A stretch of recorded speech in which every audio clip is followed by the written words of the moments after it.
materi. Yang ketujuh ada sesi tanya jawab. Yang kedelapan ada sharing dengan Our Day ISMA. Yang kesembilan ada pembacaan doa. Dan yang terakhir ada penutupan serta dokumentasi.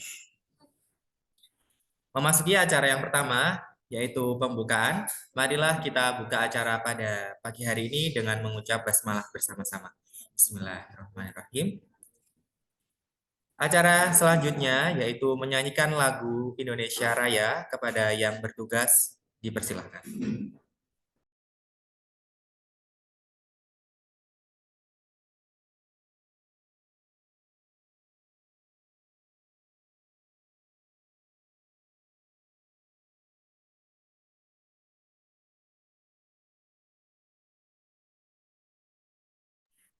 Mohon maaf Bapak, sebelumnya karena ada gangguan, kita next ke acara selanjutnya.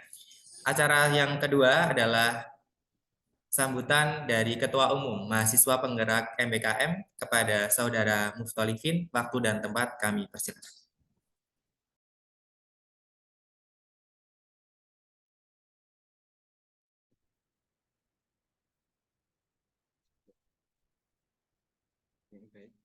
Assalamualaikum warahmatullahi wabarakatuh.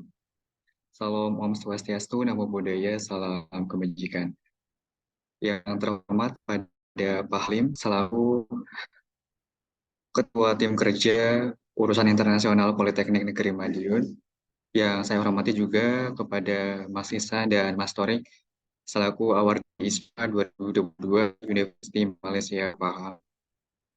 Dan yang saya hormati kepada peserta yang menghadiri pada acara solisasi ISMA 2024 dan yang saya banggakan kepada rekan-rekan panitia yang telah menyiapkan acara solisasi ISMA 2024 ini.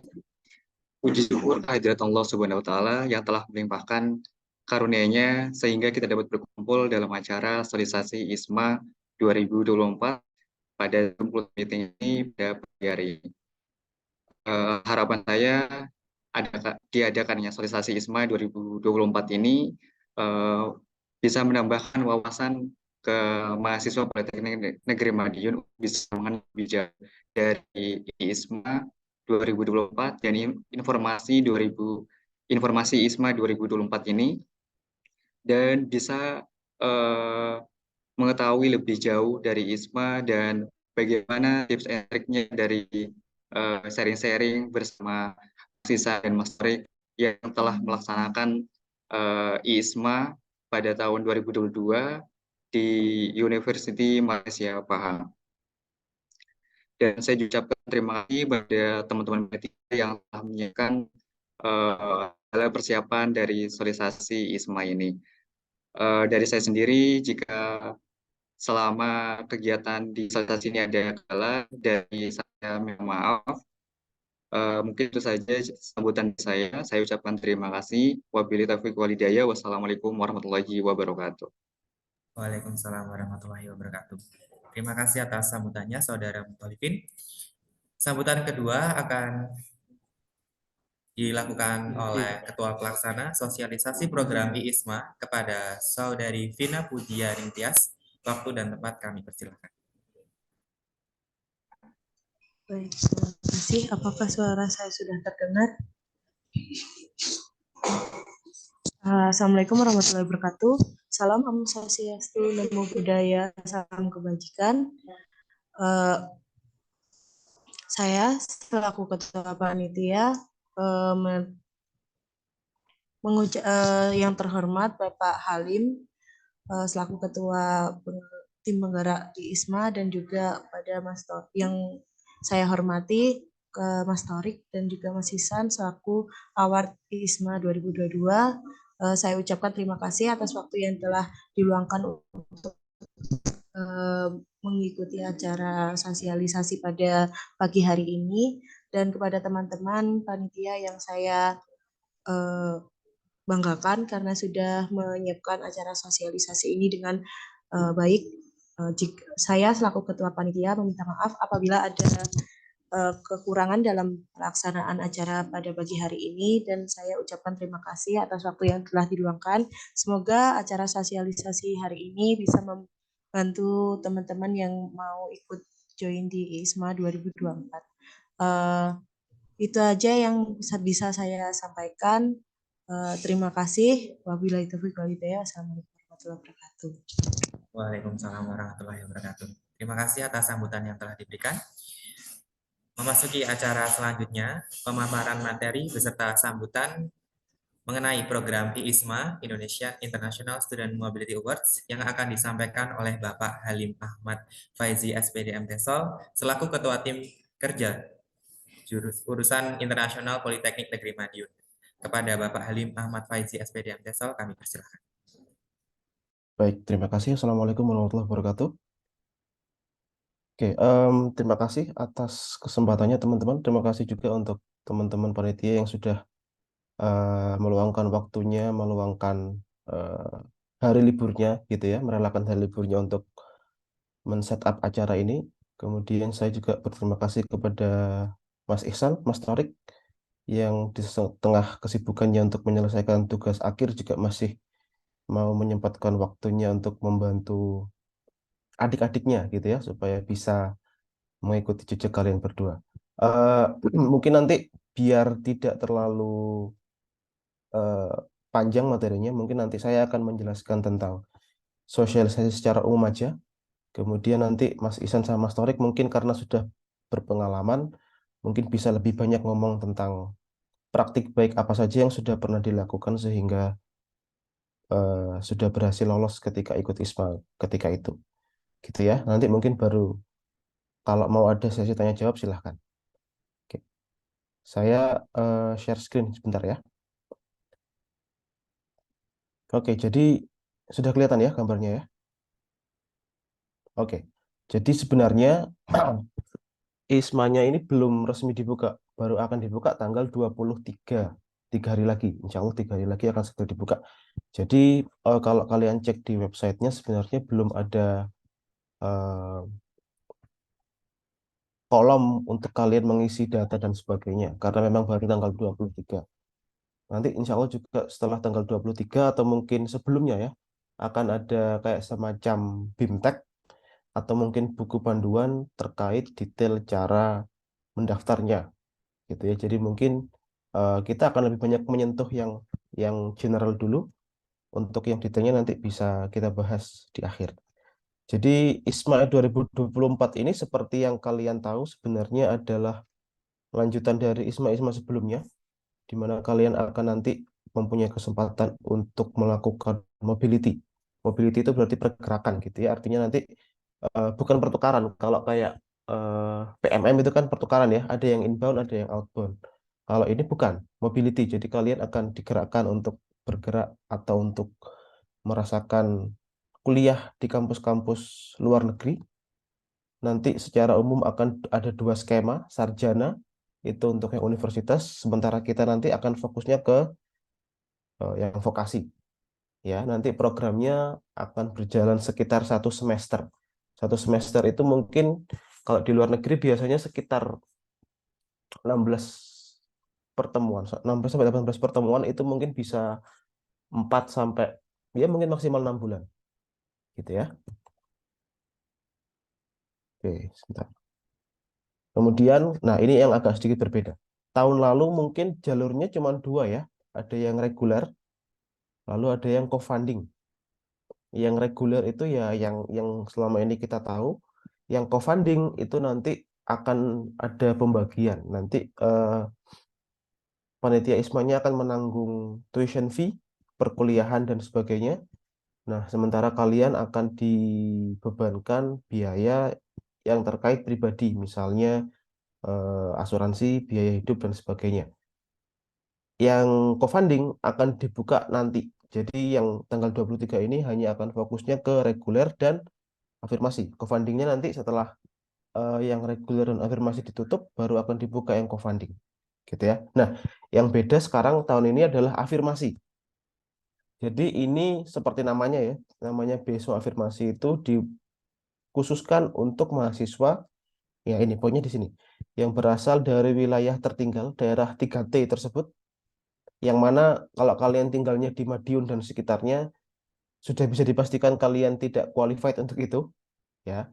Jadi untuk jalur 3T tidak bisa, tapi peluangnya masih terbuka untuk teman-teman yang mungkin menjadi penerima Kartu Indonesia Pintar ataupun penerima beasiswa bidik misi.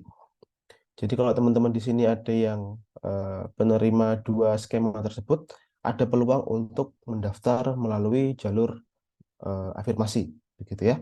Selain dari 3 kualifikasi itu tidak bisa, karena aturannya sudah jelas. Jadi misalnya kalian merasa kalau, mohon maaf, kurang mampu gitu ya, tapi tidak masuk ke 3 kualifikasi di atas, kalian hanya bisa mendaftar di jalur yang reguler, seperti itu. Nah, jadi intinya kenapa kok perlu melakukan ISMA ini? Yang pertama, internasionalisasi, ya, bagaimana kalian diminta untuk belajar budaya, kebiasaan di negara tujuan. Kenapa kok perlu? Karena ketika kalian hanya belajar di tempat-tempat itu aja, artinya hanya di Madiun, PKL pun mungkin hanya di sekitar Madiun, di sekitar Provinsi Jawa Timur, eh, kalian hanya akan bertemu dengan orang yang pemikirannya mungkin mirip-mirip. Tapi ketika sudah eh, pertemanannya, jangkauan belajarnya, jadi mungkin nanti akan ada peluang untuk pertukaran budaya. Yang kedua, industri 4.0, di mana semuanya nanti akan menjadi lebih banyak berbau otomatisasi. Bukan berarti manusia akan hilang pekerjaannya, bukan, tapi nanti arahnya mungkin akan bergeser, begitu ya. Lalu yang ketiga yang seperti kita tahu adalah merdeka belajar, di mana kalian diminta untuk belajar tidak hanya di jurusan.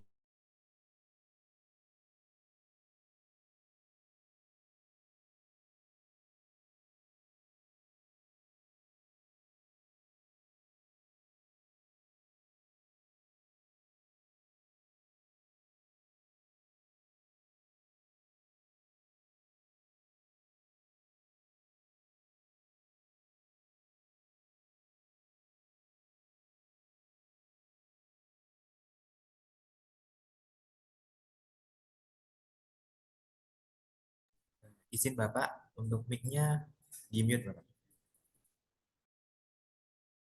Sorry, sorry. Oke ya, saya lanjut ya. Oke, nah jadi kompetensi yang diharapkan ini salah satunya adalah sense making.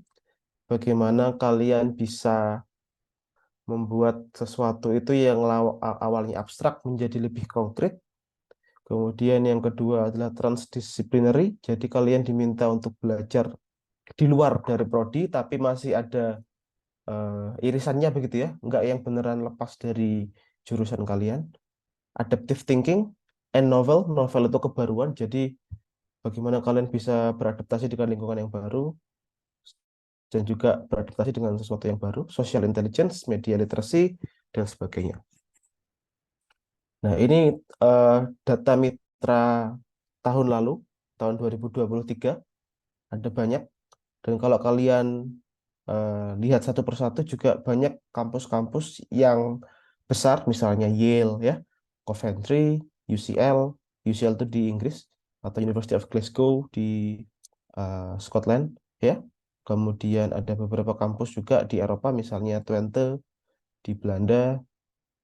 Kalau yang suka Korea mungkin juga ada peluang ke Korea University, ataupun kalau yang dekat-dekat di Malaysia seperti Mas Isan sama Mas Torik tadi, atau mungkin di Australia, ya. Jadi pilihannya akan jauh lebih beragam. Untuk tahun ini listnya mungkin tidak sama persis karena mungkin ada yang bertambah, ada yang berkurang. Bisa kalian cek di websitenya ISMA, ya. Kemudian nanti juga ada peluang daftarnya itu masih bisa bertambah. Jadi yang kalian cek sekarang mungkin ada beberapa kampus mungkin masih bisa bertambah nanti. Oke, jadi ini rangkuman kegiatannya. Jadi dulu pernah 2021 itu belum ada yang vokasi. Untuk yang tahun 2022 dan 2023 mulai ada, ya, jumlahnya sekian. Kemudian, nah ini awardingnya juga semakin tahun semakin bertambah. Nah, ini cakupan beasiswanya, ini yang penting. Jadi kita ngomongin yang itu dulu ya, kita ngomongin yang reguler, yang co-funding nanti kita omongin kalau kalau sudah waktunya aja. Jadi yang reguler dan afirmasi itu nanti yang akan ditanggung adalah biaya pendaftaran dan pendidikan, tuition fee, SPP ya, kalau bahasa Indonesia SPP dan sebagainya. Jadi nanti kalian tidak akan keluar biaya. eh, PCR sama asuransi kesehatan. Kalau misalnya di negara tersebut kalian masih diminta untuk PCR, nanti akan ditanggung juga dan juga asuransi kesehatan. Jadi kalau kalian kuliah di luar negeri itu harus ada asuransi kesehatannya. Kalau di kita mungkin harus pakai BPJS gitu ya. Kalau di sana mungkin nanti akan menyesuaikan dengan negara tujuan. Kemudian biaya kedatangan dan tunjangan hidup yang sifatnya lamsam. Kalau at cost itu ya dibayarkan sesuai dengan kebutuhannya. Misalnya biaya pendaftarannya 1 juta gitu ya dibayarnya 1 juta. Tapi kalau lamsam itu nanti dapatnya sesuai dengan standar di negara tersebut. Ya, jadi misalnya standarnya di satu kota 5 juta gitu ya dapatnya nanti 5 juta untuk biaya hidup. Terserah kalian nanti gimana memanagenya. Kemudian ada biaya penerbangan dan visa juga akan ditanggung. Kemudian ada dana darurat. Ya, misalnya ada bencana alam dan sebagainya, semoga tidak terjadi, tapi misalnya terjadi nanti juga akan tetap ditanggung. Ya, selebihnya nanti berarti kalau tidak ada di sini, berarti harus kalian tanggung sendiri. Misalnya apa? Misalnya biaya untuk mendaftar tes bahasa asing misalnya. Nah, itu harus kalian tanggung sendiri meskipun nanti ada subsidi dari kampus, tetap eh, kalian harus proaktif untuk mencari sendiri. Kemudian paspor, ya, biaya paspor juga tidak ditanggung. Jadi kalau misalnya belum punya paspor, bisa mulai diurus. Paling dekat di Madiun itu ada, di Caruban itu bisa. Jadi nggak usah jauh-jauh pulang kampung, saya rasa bisa. Oke, nah ini lini masanya. Mohon diperhatikan dengan baik karena jadwalnya sangat tight ya, sangat padat. Kalian tidak akan bisa eh, menunggu terlalu lama, nggak akan bisa layah-layah kalau bahasa Jawanya karena memang sangat padat. Jadi sekarang di sesi information session ya, kemudian tanggal 23 nanti sampai Februari tanggal 14 ya kalau nggak salah, sudah akan mulai registration, pendaftaran. Kemudian Februari sudah akan dokumen selection. Kalau lolos di dokumen selection nanti sudah akan masuk ke nationality test, yaitu tes kebinakaan, tes wawasan kebangsaan. Kemudian akan ada interview, lalu final section. Kalau sudah nanti baru pengumumannya di bulan April juga, Maret atau April ya pengumumannya. Kalau sudah lolos, nanti baru penyelesaian dokumen. Penyelesaian dokumen barangkali ada yang perlu dilengkapi akan ada di situ. Kemudian akan ada pre-departure briefing. Untuk teman-teman yang nanti sudah kepilih, akan ada briefing dari panitia ya terkait teknis pelaksanaan dan sebagainya. Kemudian ada implementasi program, ini maksudnya adalah kelasnya berjalan. Kemudian bulan November sampai Maret 2025 nanti eh, balik ke Indonesia. Kemudian ada Desember sampai Maret nanti pelaporan. Jadi nanti kalian tidak hanya kuliah gitu ya, tapi juga akan ada tanggung jawab berupa laporan dan sebagainya.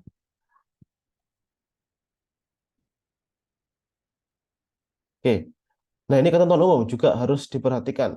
Yang pertama WNI, saya rasa kalian semuanya WNI gitu ya.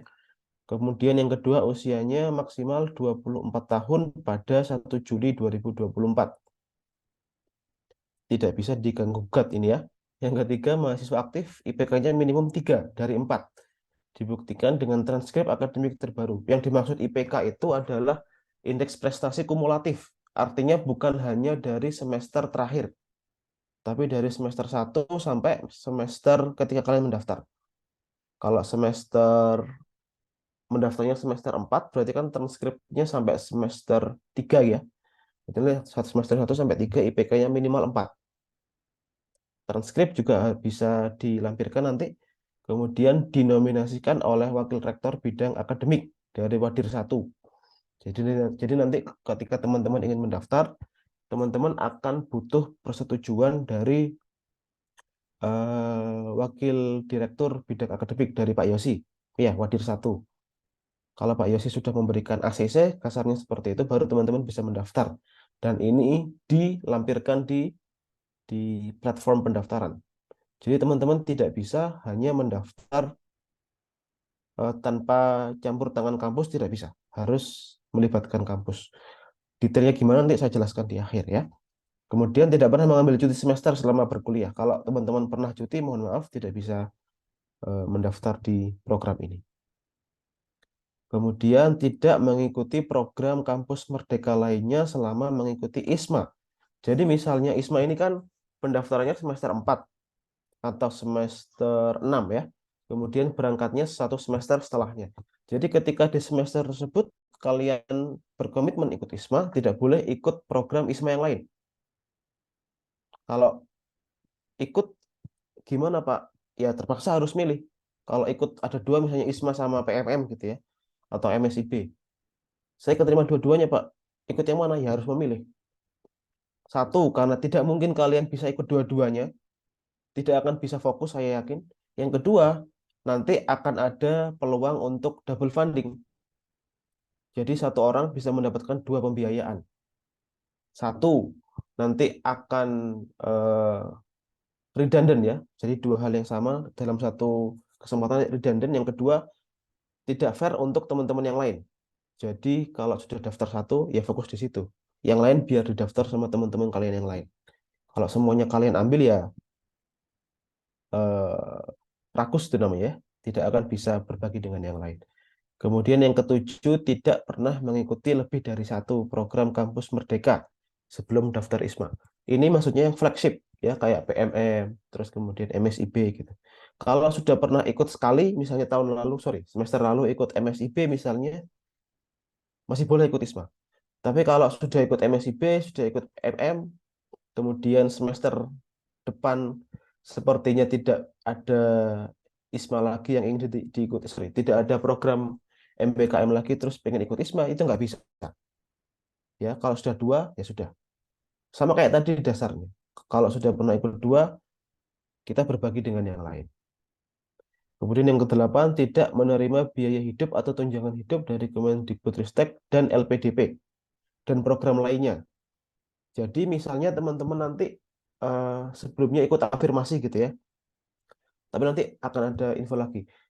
Kalau misalnya teman-teman ikut afirmasi, kemudian sebelumnya sudah pernah ikut bidik misi, atau mungkin dapat KIPK kuliah, kemungkinan ketika teman-teman ikut ISMA dan terpilih, mungkin nanti bidik misinya akan berhenti sementara. Kemudian ketika teman-teman sudah balik ke kampus lagi, ke PNM lagi, baru dilanjutkan. Ya, tapi nanti detailnya mungkin akan ada penjelasan dari panitia pusat lebih lanjut. Tapi secara umum seperti itu, karena sekali lagi tidak boleh double funding. Tidak pernah melanggar hukum, kemudian bersedia untuk mentaati seluruh aturan dan mengikuti seluruh kegiatan yang ditetapkan oleh program ISMA, termasuk nanti ketentuan dari kampus. Ya, jadi secara selain aturan dari pusat juga akan ada aturan dari PNM. Nanti juga akan saya jelaskan. Nah, statusnya vokasi ya, kita fokusnya ke vokasi saja. D3 itu semester keempat, kalau yang D4 semester keempat atau keenam. Gitu ya. Kemudian skor minimal TOEFL-nya kalau IBT 60, IELTS itu 6, Duolingo 95, TOEIC 605. Nah, ini juga saya rasa perlu strategi ya, karena dari 4 tes ini tidak semuanya harganya terjangkau. Bahkan untuk saya pun saya rasa kalau untuk beberapa tes bahasa itu agak mahal. Misalnya IELTS itu kalau tidak salah sekitar 200 sekian dolar. Kalau dikurskan mungkin sekitar 3 juta lebih. Kalau Duolingo mungkin lebih, atau TOEIC ya, Duolingo atau TOEIC mungkin lebih terjangkau karena harganya kalau tidak salah tidak sampai 1 juta. Sekitar 800-an atau 700-an gitu.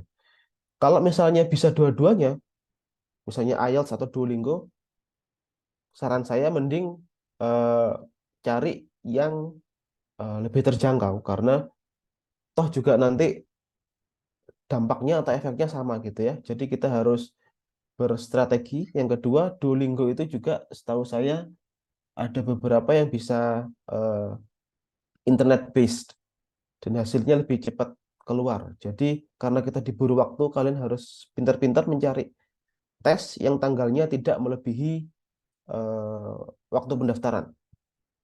ya. Jadi silakan nanti prosedurnya, silakan cari kampus tujuan kalian, gitu ya. Kampus tujuan kalian silakan. Oh ya, Duolingo 2 kali katanya Mas Isan. Oke, terima kasih. 2 hari ya. Terima kasih Mas Isan. Gitu ya. Jadi kalian harus cari kampus yang kalian pingin, terus lihat bahasanya itu dibutuhkannya apa. Nah, itu yang akan kalian apply. Jadi jangan apply tes bahasa secara buta. Wah, ini kayaknya gampang, tapi ternyata kampus yang kalian tuju nggak minta itu, ya percuma. Gitu ya. Jadi harus mulai dari kampus tujuannya dulu. Jalur sarjana kita skip aja. Nah, ini yang jalur vokasi. Ya, jalur yang vokasi, bidang studinya nanti yang rekayasa ini informasi teknologi, ilmu komputer, manajemen air, kelautan maritim, pertanian, bisnis, industri perhotelan, pariwisata, industri kreatif, bisnis manajemen, ilmu kesehatan kita nggak ada ya. Jadi mungkin saya skip aja. Ilmu sosial, akuntansi, humas, keterlibatan masyarakat, industri kreatif gitu ya. Teman-teman yang dari jurusan teknik mungkin bisa mendaftar di rekayasa ya, karena jelas ya rekayasa itu engineering. Kemudian teman-teman yang dari jurusan admis atau akuntansi mungkin bisa mempertimbangkan untuk masuk ke yang bisnis ataupun ilmu sosial ya. Nanti Pak, apakah boleh saya mendaftar di kampus yang jurusannya itu cross dengan prodi saya, Pak? Jawabannya adalah boleh selama ada irisannya, gitu ya. Boleh selama ada irisannya. Misalnya eh, bahasa Inggris misalnya, prodi bahasa Inggris. Di sini memang tidak ada yang khusus bilang jurusan bahasa Inggris itu tidak ada, tapi prodi bahasa Inggris mungkin bisa beririsan dengan industri kreatif misalnya, bisa beririsan dengan pariwisata misalnya, bisa beririsan dengan kehumasan misalnya. Maka itu boleh dilamar, gitu ya. Untuk yang jurusan akuntansi dan engineering atau jurusan teknik, karena saya tidak mengajar di sana, saya tidak lebih tahu dari Bapak Ibu dosen kalian.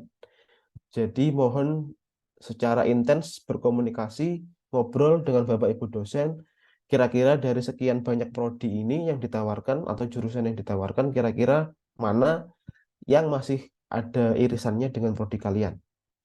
Gitu ya. Jadi jangan sampai memilih tanpa ada konsultasi. Gitu ya. Karena itu sangat penting. Kemudian selain bidang-bidang ini juga akan ada keterampilan abad ke-21. Literasi digital, imajinasi dan inovasi, komunikasi, produktivitas, dan kemampuan kepemimpinan. Ya. Nah, kemudian, ini bedanya vokasi dengan yang sarjana. Yang vokasi, kenapa kalian diarahkan untuk ikut yang ISMA vokasi?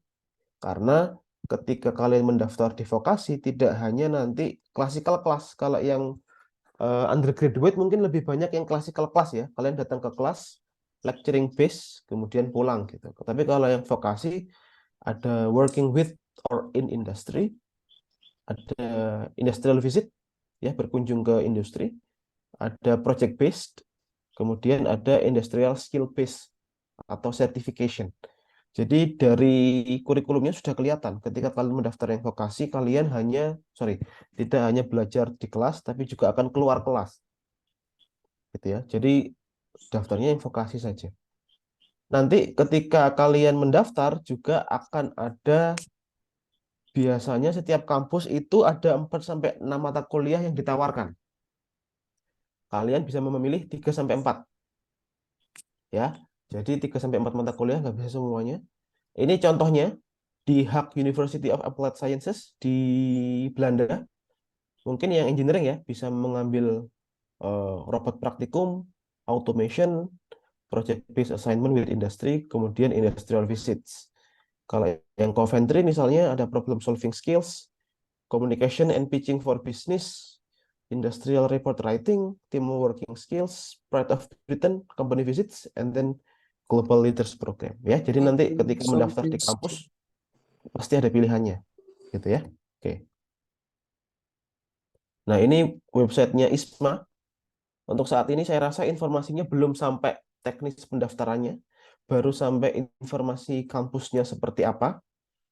Jadi nanti mohon dicek secara berkala karena biasanya informasinya akan diupdate tanpa ada pemberitahuan yang gimana-gimana gitu ya.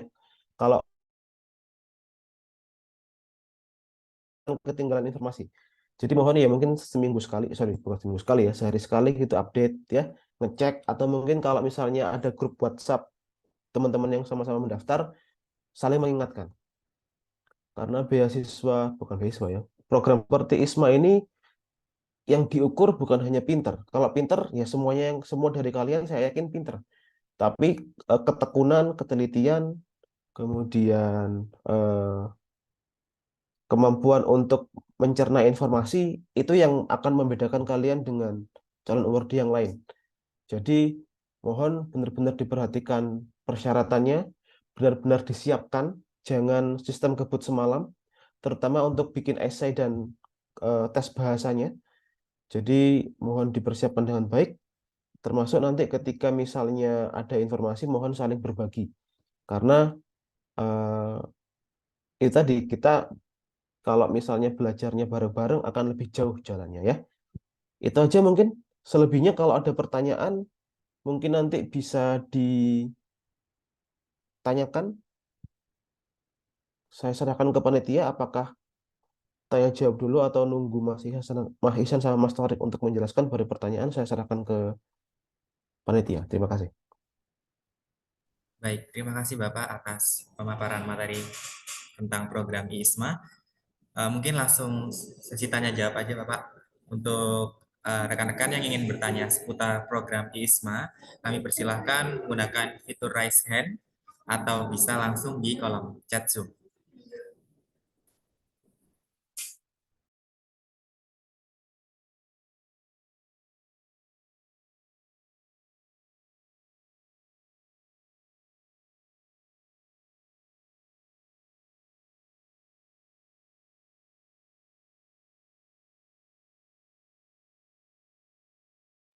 Baik, Bapak, kebetulan ada yang raise hand dari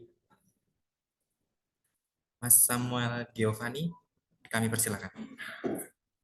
Baik, terima kasih atas waktunya. Sebelumnya, selamat pagi. Izin perkenalkan diri, saya Samuel Giovanni Valentino dari kelas 6C Prodi TRO.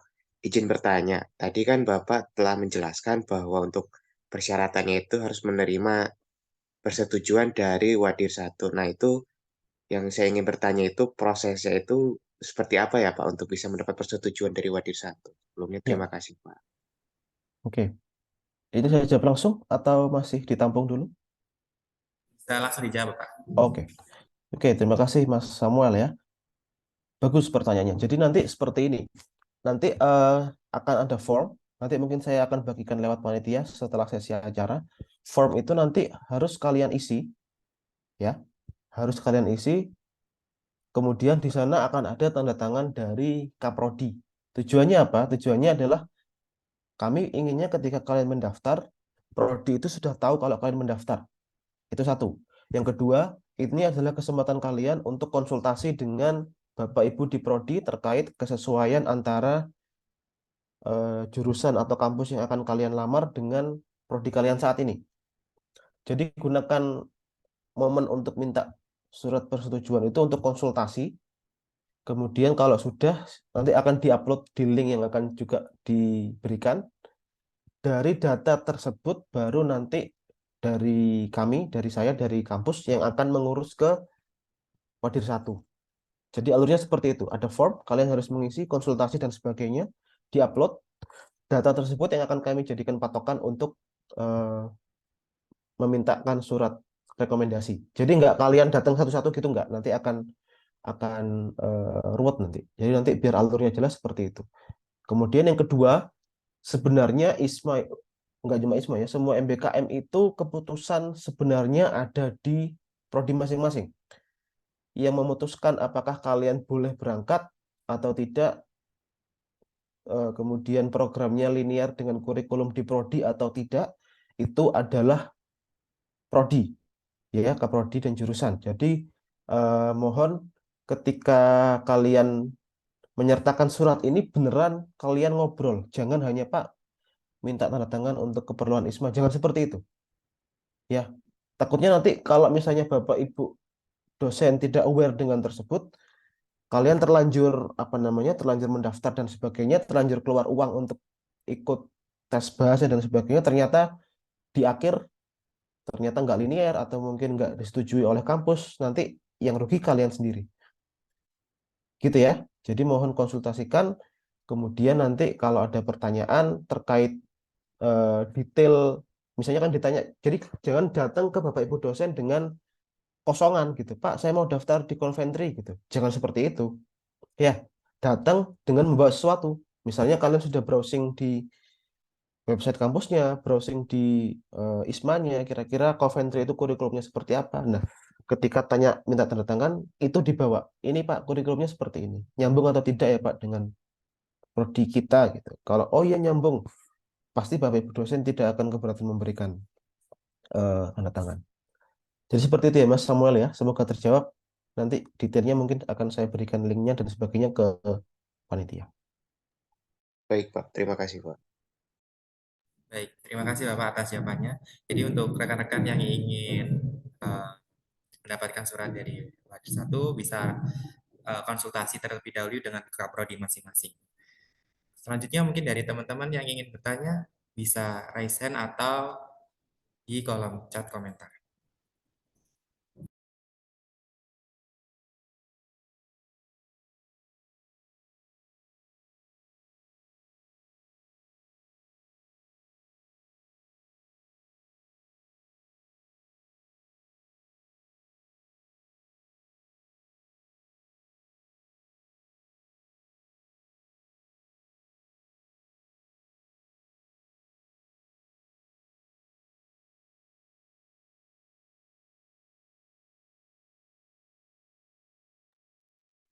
Oke, mungkin saya nambahin sedikit ya. Ada yang kelupaan tadi. Jadi karena kita berburu dengan waktu, ya, biar kalian tidak terlena dengan waktu. Nanti ketika sudah menyertakan surat yang dari prodi tadi, nanti akan ada surat pendamping yang saya minta untuk kalian buat. Isinya adalah surat pernyataan bahwa kalian bisa menyelesaikan atau mendapatkan sertifikat bahasanya sebelum atau maksimal tanggal 11 Februari. Pendaftarannya kan tanggal 14 terakhir. Jadi supaya ada waktu 3 hari untuk persiapan, nanti akan ada surat pernyataan seperti itu. Jadi maksimal tanggal 11 kalian harus sudah selesai mengurusi bahasanya. Yang kedua, terkait paspor, nanti akan ada surat pernyataan juga di mana kalian akan diminta untuk membuat surat pernyataan bahwa paling telat bulan Maret, jika kalian terpilih menjadi award di ISMA, kalian sudah punya paspor. Ya, gitu. Nanti formatnya tidak akan saya kasih template-nya. Jadi silakan formatnya terserah kalian saja. Yang akan ada template-nya nanti yang untuk Bapak Ibu Kaprodi saja. Ya, jadi nanti yang akan kalian submit sejauh ini 3 itu. Yang pertama adalah terkait apa namanya tadi surat dari prodi, kemudian surat pernyataan kalau misalnya belum tes bisa tes dan dapat sertifikat sampai terakhir tanggal 11, kemudian kalau bisa sudah ada paspor ya. Kalau bisa minta gini, kalau paspor itu kan sebenarnya nggak terlalu susah ya, karena paspornya itu juga bahkan kalian nggak kemana-mana pun bikin paspor sebenarnya bisa. Tapi kalau misalnya memang butuh minta dari direktur, kalau misalnya ada keterangan kalau kalian award di ISMA juga boleh. Tapi misalnya sudah punya ataupun sebelum ISMA berjalan pendaftarannya sudah punya atau sudah ngurus paspor juga akan jauh lebih bagus. Gitu ya. Jadi 3 itu. Kemudian nanti ketika memilih kampus juga akan ada 3 pilihan. Kalau saya boleh saran ya, ini saran saja. Kok boleh saran nanti dari 3 pilihan itu harus punya prioritas. Kemudian pertama misalnya kalian bisa memilih kampus atau host university yang sekiranya apa ya, yang menjadi tujuan kalian utama, yang menjadi impian kalian. Misalnya pengen ke Bournemouth gitu ya di Inggris misalnya. Pengen banget ke situ gitu. Apapun yang terjadi pengen ke situ. Nah, itu bisa jadikan pilihan pertama. Kemudian yang pilihan kedua nanti bisa lebih banyak fokusnya ke yang lebih masuk akal. Dalam artian seperti ini, misalnya ada kampus A yang kalian pengen itu Duolingo-nya mintanya misalnya 90, 100 misalnya, mintanya 100. Tapi kalian ternyata ketika tes hanya bisa dapat 95 misalnya. Maka ya mau nggak mau kalian harus memilih yang lebih masuk akal. Kampus lain selain Bournemouth kira-kira apa yang sesuai dengan kemampuan kalian?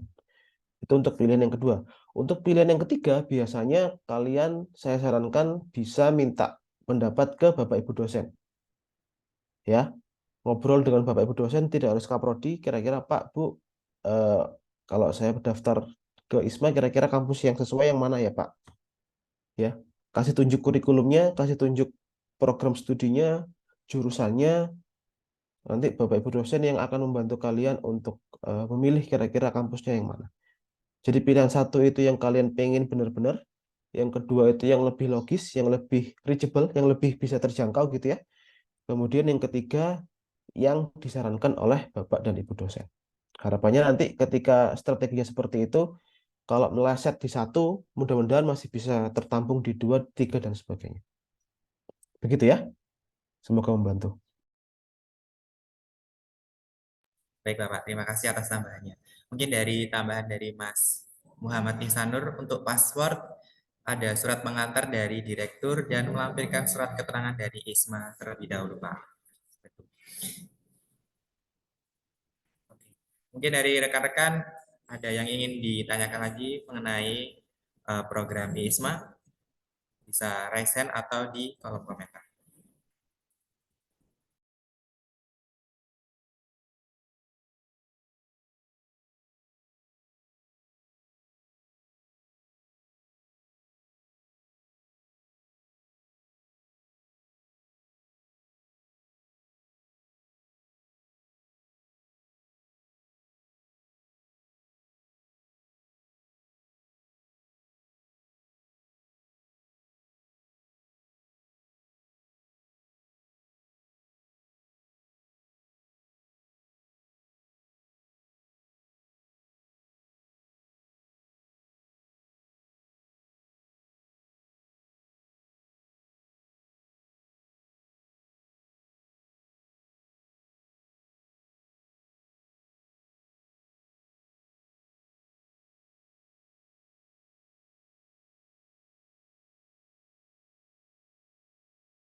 Baik Bapak, ada yang bertanya di kolom chat.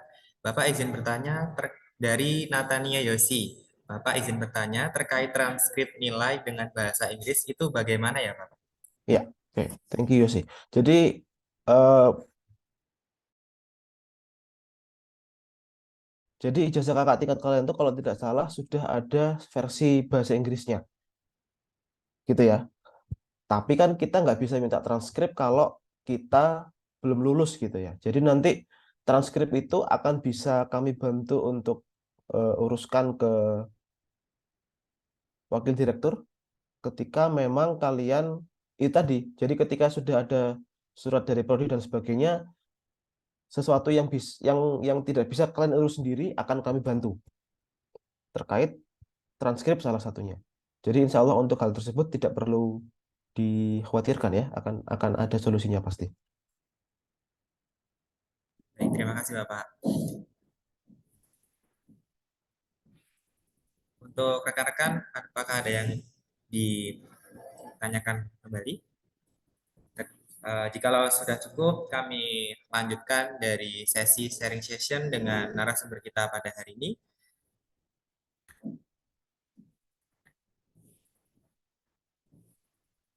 Oke, udah bisa ya dimulai. Wait, bentar. Mungkin ini aku sama Torik nambahin aja sih. Tadi beberapa udah lengkap dari Pak Halid. Mungkin aku izin share screen dulu ya. Bentar.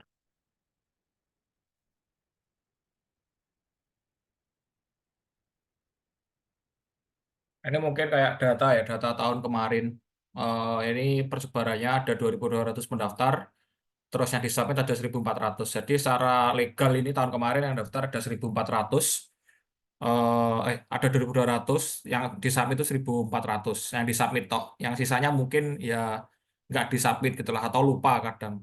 Kemarin aku sempat baca lihat-lihat ada orang yang udah ngisi, udah bikin isi, udah ngambil PT tapi lupa disubmit gitu. Jadi itu cukup fatal. Jadi mungkin tips pertama buat teman-teman itu harus make sure semua yang ada di website itu benar-benar sudah terisi dan udah disubmit gitu. Kadang orang itu cuma ngisi tapi di save aja di draft gitu. Jadi ragu gitu mau submit sekarang, mau submit besok. Kalau aku dulu ya kalau selama udah keisi semua langsung submit aja daripada lupa gitu.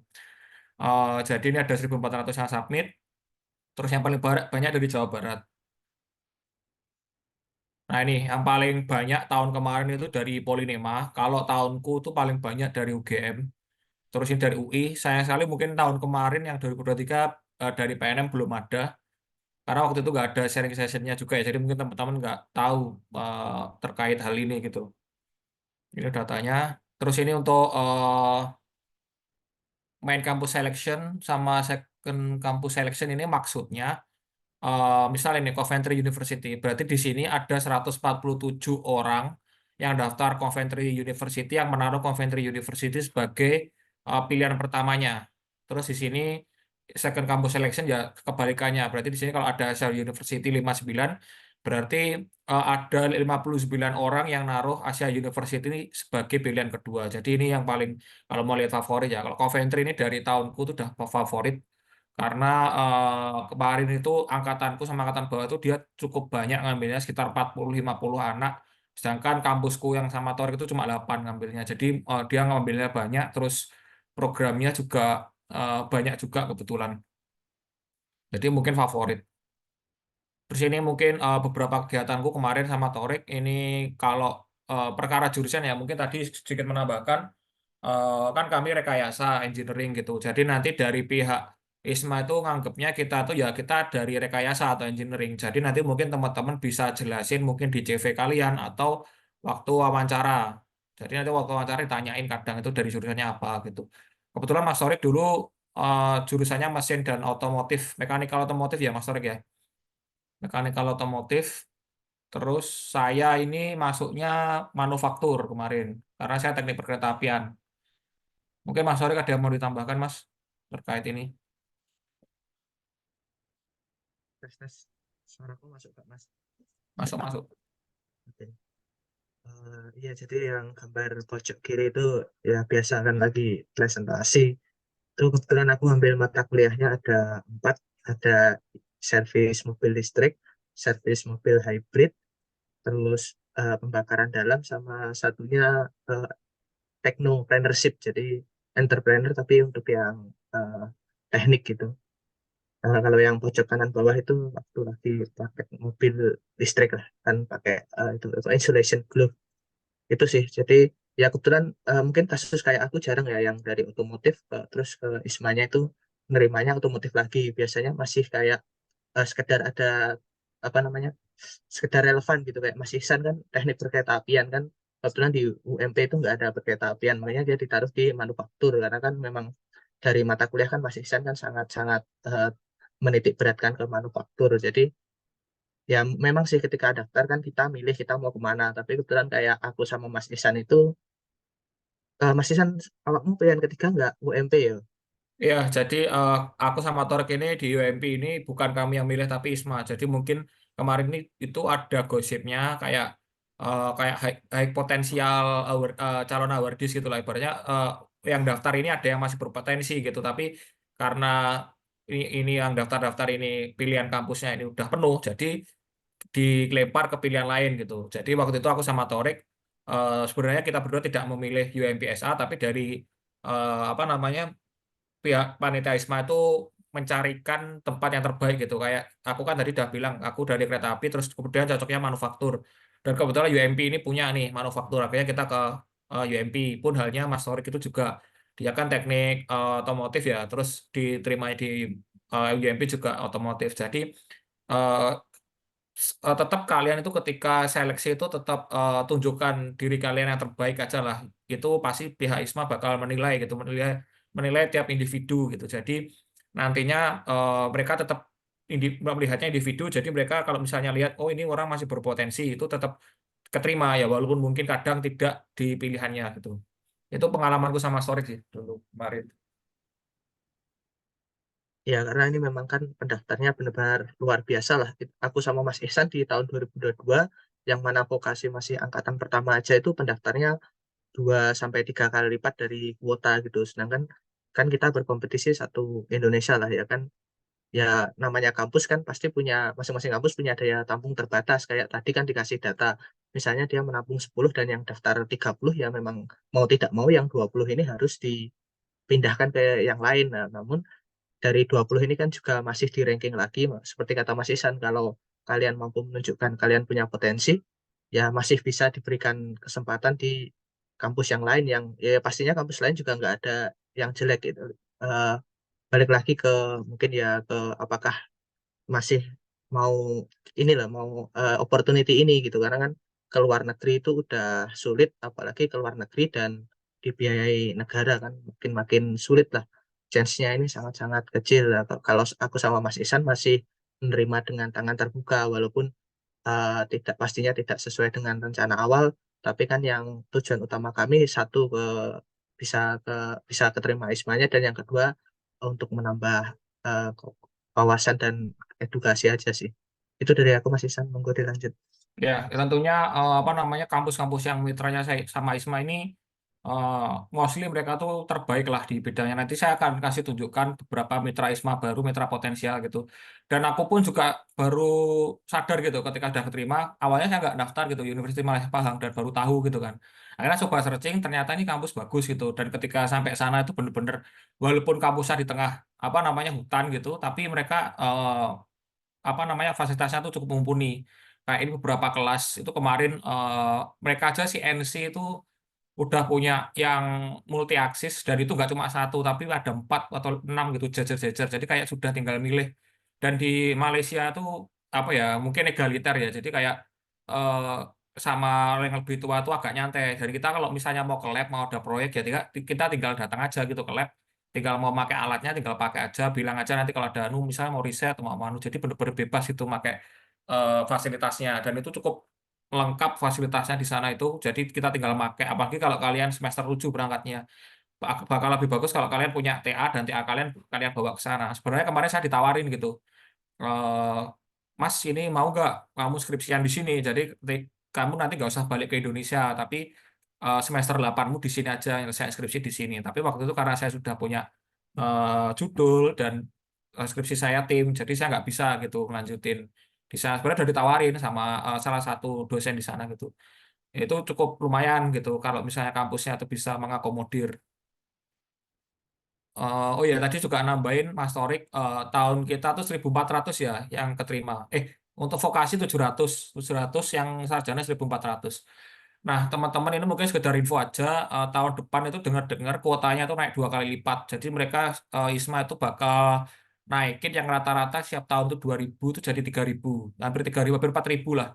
Dengar-dengar pernah baca itu, jadi lumayan buat teman-teman yang mau daftar itu mungkin kesempatannya bisa lebih besar. Dan host university-nya juga lebih luas. Karena angkatanku aja cuma 50 kalau nggak salah host university-nya, dan sekarang udah bertambah gitu. Jadi pilihannya lebih variatif, lebih banyak lah teman-teman. Di sini mungkin beberapa kegiatan ini yang juga cukup shock ya kita sama Mas Torik kemarin itu, karena semua kegiatannya liburannya ini udah didanai semua. Jadi kita ke Kuala Lumpur itu kita pakai uang apa dari kampus. Maksudnya kita tidak jadi satu sama living allowance. Jadi ini kayak udah satu paket gitulah. Pun waktu ke scuba diving ini kita juga dapat lisensi at the end gitu, lumayan. Ini juga bareng teman-teman, dan ini kayak kemarin itu liburan gitu kayak di pulau terpencil sendiri, jadi lumayan lah. Ini bener-bener kayak kita juga sempat kaget dulu dibilang, oh ini cuma buat yang anak ISMA gitu. Mereka apa dari international office-nya bilang gitu loh. Kita kaget ketika berangkat, wah keren juga, maksudnya lumayan gitu loh. Kita nggak ngurangi uang saku kita juga karena sudah satu paket. Ini waktu kita jalan-jalan juga, ini juga satu paket kemarin. Nah, ini untuk makanan ya, mungkin. Mungkin Mas Torik punya cerita buat makanan, makanan favoritnya yang mana Mas Torik di sini? Sawarma sih, sawarma sama Ya. chicken chicken chop, Oh, ini yang tengah nih kenyang. ya Mas ya. Iya. Shawarma plate ini Oh ya, porsinya di sana gede-gede ya. Jadi kadang itu bisa 2 kali makan. Kalau yang shawarma ini kita guyonannya makan siang sampai lebaran kenyang gitu katanya. Jadi lumayan. Ya, ini waktu jalan-jalan juga. Kalau ini mungkin di Melaka kemarin ya. Kalau ini kita kemarin jalan-jalan sendiri tanpa paket. Jadi lumayan lah. Ini untuk kegiatan internasional ternyata cukup banyak, komunitasnya juga cukup terbangun di sana. Ini sama orang-orang Indonesia yang pojok kiri ini. Eh, Fun fact di Pahang itu nggak ada PPI, jadi ya tetap ada orang Indonesia tapi minoritas banget di sana. Waktu itu muridnya cuma ada 4 orang Indonesia, 1 murid itu dari program S1, 3 muridnya dari PhD. Jadi isinya orang-orang tua gitu, 3 dan yang muda-muda itu mostly pertukaran gitu. Selain anak ISMA ya ada lagi si orang lain itu juga pertukaran waktu itu. Terus ini ya waktu sama komunitas internasionalnya di sana makan malam lah. Terus oh ya mungkin yang terkait hal ini ya jadi sudah dimention sama Pak Halim eh, mengenai ada living allowance atau biaya hidup lah atau uang saku sehari-hari. Itu nominalnya mungkin banyak yang tanya berapa ya Mas nominalnya ya. Mungkin aku nggak bisa sebutin eh, secara pasti tapi insya Allah cukup gitu. Jadi teman-teman mau makan, bahkan kami sempat liburan juga, terus sempat bahkan sampai pulang pun bawa sisa itu masih memungkinkan gitu. Jadi insya Allah sangat cukup. Kecuali mungkin yang co-funding ya. Yang co-funding itu kan sistem skemanya setengah-setengah kan. 50% nanti dibiayai oleh ISMA. Dengar-dengar yang dibiayai itu hanya kegiatan akademis saja. Jadi nanti untuk uang saku harian kita tetap pakai uang sendiri dengar-dengar kemarin itu. Jadi teman-teman mungkin kalau pengen nargetin co-funding, misalnya mau nyoba yang ISMA reguler dulu, terus kalau nggak keterima ke co-funding karena mungkin charge-nya lebih nggak ketat yang co-funding. Itu bisa nyoba cari negara yang mungkin cukup affordable kayak Malaysia, Taiwan, Turki itu kan eh, kursnya mungkin agak bisa ditolerir lah, lebih enak. Mungkin ini untuk ininya ya. Bentar. Ini juga ada beberapa.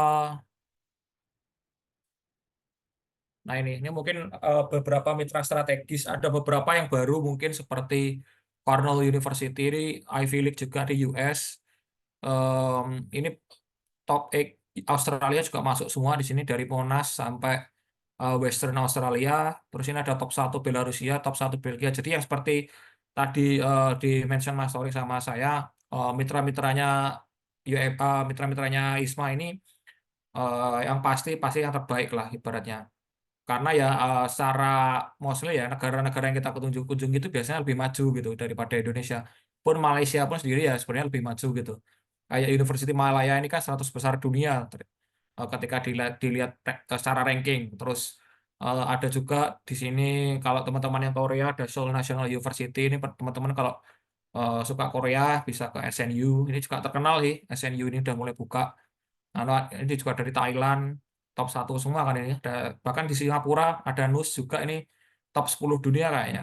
Jadi lumayan gitu, apa namanya, masuk top 10. Kayaknya yang terbaik sekarang NUS ini sih, untuk di ISMA yang paling tinggi rankingnya kalau lihat ranking ya. Mungkin, apalagi ya, bisa di-share. Oh ya, mungkin ini sih, untuk lebih infonya mungkin teman-teman bisa follow juga ya Instagramnya ISMA RI. Jadi mungkin teman-teman kalau kepo apa namanya kegiatannya tuh apa aja. Jadi di sini udah dijelaskan gitu apa namanya kegiatannya apa aja. Ini dari ISMA apa misal. Eh, ini mereka pasti collaboration post gitu sih. Lalu mungkin ini aku teman-teman tadi kan juga di-mention eh, ada syarat lah jadi untuk syarat ISMA itu sebenarnya terbagi jadi 2 gitu. Yang pertama itu syarat dari ISMA secara reguler yang seperti yang di-mention Pak Halim tadi, nilainya kayak DET minimal 95, TOEFL tadi 60 ya, IELTS 6. Tapi ada lagi syarat dari university. Jadi kadang itu universitasnya itu tidak kurang menerima syarat dari ISMA, jadi mereka punya syarat sendiri. Jadi mungkin teman-teman bisa lihat itu di sini. Mungkin ini di websitenya ya. Nanti ke application, dan di sini udah host university list nih. Nah ini udah lengkap sih. Jadi nanti tinggal klik yang vokasional karena vokasi. Oh, lagi maintenance. Pokoknya lagi maintenance sih. Pokoknya nanti arahnya ke ini ya, ke vokasional. Nanti tinggal pilih tuh di situ bakal ada universitas-universitasnya. Bentar. Di sini, oh maintenance juga. Jadi kayaknya lagi maintenance ini, kayaknya diperbarui juga karena ada beberapa univ yang baru dimasukin. Itu nanti teman-teman tinggal klik logo univnya, nanti bakal ada tuh lengkap. Bahkan ada data dari award tahun lalu. Jadi misal kalian pengen benchmark nih, oh nilai IELTS-ku 7, kira-kira bisa daftar nggak ya di univ ini. Jadi kamu bisa klik itu univ itu, nanti ada tuh data award tahun lalu. Oh, award tahun lalu rata-ratanya 7. Oh ya berarti saya bisa daftar gitu. Akhirnya teman-teman bisa daftar aja, tinggal nyiapin essay-nya gitu.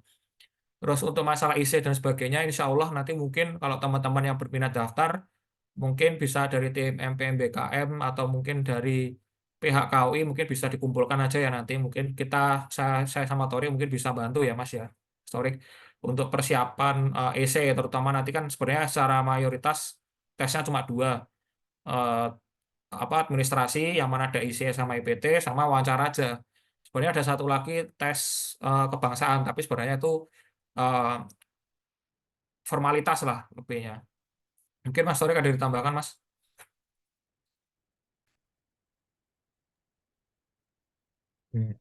Dikit aja ya dari aku. Eh, Gimana ya Mas Ihsan ya? Ketika kita udah kembali terus 2023 bergulir dan dari PNM nggak ada yang daftar tuh sebenarnya agak disayangkan ya Mas Ihsan ya. Terlebih dari kita kan, jadi kan dari pihak eh, kampus Merdeka kan pasti kan sering lah ada namanya apa kayak bahasanya apa sih Mas Ihsan yang di form buat saran itu, jadi bingung lah. Jajak pendapat Oh, iya feedback atau apa ya? ya, Yang di kan form sering itu ya? ya kan sering minta feedback. Kebetulan dari dosen yang pembimbing kan masing-masing area itu kan ada dosen pembimbingnya lah dari kampus Merdekanya kan sering minta feedback ke kami, dan pastinya dari kami kan memberikan feedback yang sangat-sangat baik lah, karena kan gimana ya, ke luar negeri itu kan seringkali uh, once a time gitu kan, cuman sekali life changing moment kan kayak gitu ya. Jadi kami sering kasih feedback yang luar biasa lah. Lalu ketika lihat adik-adik tingkat tidak ada yang meneruskan itu kan, dari POV atau perspektif uh, panitia ISMA kan, loh katanya acaranya bagus kok nggak ada yang melanjutkan gitu ya kan. Nah, makanya aku sama Mas Isan tuh bahkan sejak masih di Malaysia itu sudah bahasanya apa sih? Udah nyemangatin, bahkan Mas Isan tuh bantu-bantu yang bikin isai, bahkan sampai kampus lain gitu ditanggung sama Mas Isan, karena harapan kami itu aku lupa pepatah persisnya Mas Isan yang itu loh, yang naik tangga itu jangan dilepas tapi ditahan ya kan. Gimana Mas Isan? Awakmu tak lu ngerti ya. Kali ya, Bian. Intinya kalau kalian naik tangga, tangganya itu kamu tahan supaya yang lain yang di bawah itu bisa ikut naik. Nah, jadi saya dan Mas Isan itu juga harapannya kesempatan dan pengalaman itu jangan berhenti di kami gitu. Eh, Kami juga pinginnya untuk kalian tuh juga mengalami ini gitu, karena benar-benar beda gitu. Kalau nggak salah, aku pernah dengar katanya obat dari rasisme itu kan travel ya, berpergian. Karena kalau kalian seumur hidup di satu tempat ya kayak segalanya itu ya itu aja, karena kan masing-masing tempat tuh kayak punya intriknya sendiri. Nah, begitu aku dan Mas Isan pergi ke Malaysia yang mana seperti yang Mas Isan bilang ya, di sana itu egaliter banget gitu. Di sini kita salah gerak dikit sama dosen saja sudah bisa kena problem.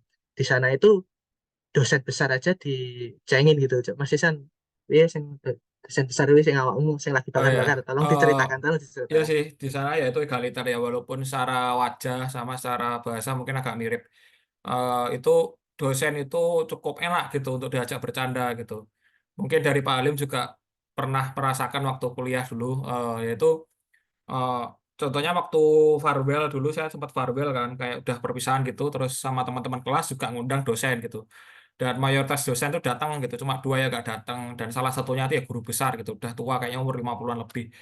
Ya itu teman-teman waktu farewell itu juga bercandain gitu itu guru besar. Jadi ya aku sama temanku yang Indonesia tuh cuma senggol-senggolan. Wah ini kalau guru besar dipercandain kalau di Indonesia mungkin kita besok nggak bisa masuk kuliah gitu karena ya bakal susah karena ya di Indonesia tahu sendiri lah seperti itu. Jadi mungkin kalau di luar negeri itu bener-bener nyantai seperti yang aku bilang tadi kalau kita mau minjem lab, minjem apa gitu ya selama kita komunikasi ya itu bakal dipinjemin nggak perlu apa namanya ribet lah ibaratnya. Jadi dulu tuh mungkin pengalaman seperti itu sih dulu. Cukup culture shocknya itu karena secara bahasa pun mereka kan satu level gitu, nggak ada. Kalau kita kan bahasa Jawa ada kromo, ada anu, jadi kalau lebih tua ya pakai kromo atau apa. Kalau di sana kan nggak ada, jadi ya kesannya tuh kayak ngomong sama teman gitu, sama dosen itu. Jadi eh, awalnya juga kagetnya itu, aku lihat sama temanku tuh, ini kok ngomong sama dosen, intonasi nadanya kok sama gitu kayak temen. Jadi ya udah lama-lama akhirnya kebiasa gitu. Jadi ya memang nggak bisa dipungkiri lah kan, finansial itu halangan terbesar ya. Jujur aku sendiri sama Mas Ihsan tuh ya bukannya banyak uang nganggur gitu buat untuk daftar ISMA. Aku sendiri ketika kan aku ngambilnya Duolingo karena kan ya paling murah lah. Itu juga kebetulan pinjam ke saudara dulu gitu, dan bisanya mengembalikan ketika uang dari ISMA-nya itu cair. Tapi gini loh, Duolingo kan 750 lah ya. Menurutku itu worth lah gitu, karena masa aktifnya kan juga 2 tahun gitu. Jadi ketika kalian tes Duolingo dan gimana pun hasilnya terhadap Ismail itu masih masih ada 2 tahun, itu bisa kalian pakai, yang mana sertifikat penguasaan bahasa Inggris seperti itu penerapannya banyak lah gitu, bisa untuk kalian daftar kerja, bisa untuk lanjut studi gitu. Jadi ya seperti biasa lah kan, tidak ada yang pasti gitu, kita daftar kerja pun kan juga tidak tidak langsung keterima. Kebetulan kan aku kan juga sering dapat curhatan gitu, Mas kalau udah ini terus nggak keterima gimana ya. Ya gimana ya, kita kan jawabnya ya realistis saja ya kan, nggak bisa udah pasti keterima gitu kan ya. Itu namanya nggak nggak nggak tepat lah gitu. Tapi ya menurutku worth lah gitu untuk 750 untuk chance seperti ini. Dan ini kan bukan judi ya, yang mana ketika nggak berhasil terus itu hilang entah kemana gitu, enggak. Jadi tetap sertifikat itu berlaku 2 tahun. Jadi memang itu biaya administrasi untuk sertifikat bahasa Inggris kalian, bukan kalian masukin uang terus kalian lempar dadu apakah lolos ISMA atau enggak. Yang mana kan untuk lolos atau enggaknya juga dilihat dari faktor-faktor lain, yang mana interview kalian bagaimana, esai kalian bagaimana. Nah, itu sih tambahan dari aku, Mas Isan. Kalau Mas Isan bagaimana?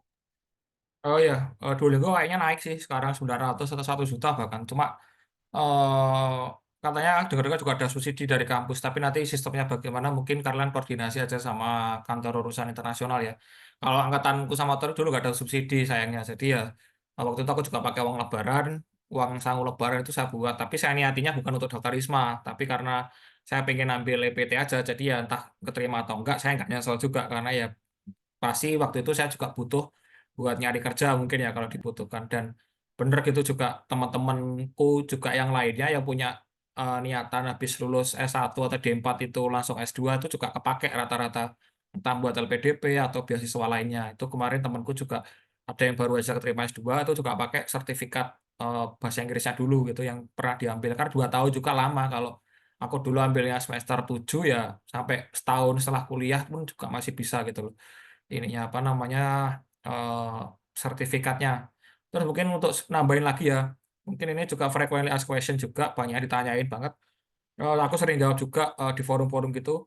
Mas kalau saya beasiswa KIPK gimana Mas? Bisa nggak Mas daftar ISMA? Karena kan fundingnya sama-sama dari pemerintah gitu. Nanti jadinya double, double funding. Untuk KIPK itu tetap bisa. Jadi temannya Mas Torik, teman kamarnya Mas Torik dulu juga beasiswa KIPK. Jadi skemanya KPK kan ada dua, skema pembayaran UKT sama eh, bulanan, ya uang bulanannya lah, uang saku. Jadi nanti yang dipending atau yang dihentikan itu uang sakunya aja. Jadi untuk uang UKT itu tetap jalan. Kan karena kalian nanti ISMA semester di Indonesia kan tetap jalan dan kalian tetap bayar UKT kan. Nah itu kalau kalian KIPK-nya tetap bayarin uang UKT kalian, tapi enggak dengan uang sakunya karena kalian udah keterima di ISMA. Jadi nanti tinggal laporan aja kayaknya. Saya kurang paham kalian biasanya laporannya di mana KIPK itu. Kalian tinggal lapor aja, terus nanti ikutin aja arahannya gimana. Pun halnya beasiswa lain, aku pun dapat beasiswa Kota Madiun pun malah nggak diapa-apain ya udah terserah gitu. Terus ada lagi temanku juga dia pakai beasiswa Jarum.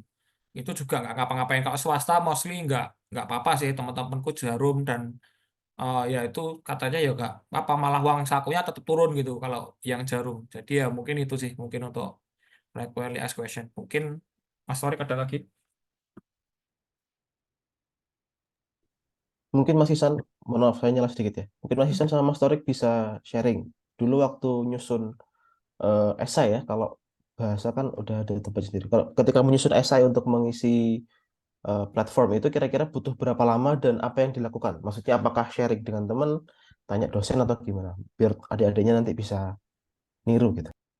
Oh ya, jadi sebenarnya kalau tips essay itu yang pertama kalian pahami dulu ya promnya itu apa. Yang di nanti bakal ada kok di website. Jadi kayak pasti ada sih promnya itu apa. Katanya tahun ini bakal baru katanya ya. Aku belum tahu sih essaynya seperti apa. Jadi misalnya buatlah essay tentang ini kebangsaan, buatlah essay tentang rencanamu. Itu kalian pahami bener-bener. Terus yang kedua ya kalian coba kenali diri kalian sendiri. Mostly aku waktu tahun kemarin aku banyak nge-proofread juga sih, banyak essay gitu orang-orang yang mau daftar ISMA. Intinya itu jangan jadi pretender atau jangan jadi orang lain. Jadi ibaratnya jadi diri sendiri aja. Kayak kalau aku biasanya gini ya gitu aja, jujur aja gitulah. Jadi ya cuma itu sih dua itu. Sebenarnya kalau mau nge-share metode ada sih. Ini mungkin aku bisa share ya. Bentar.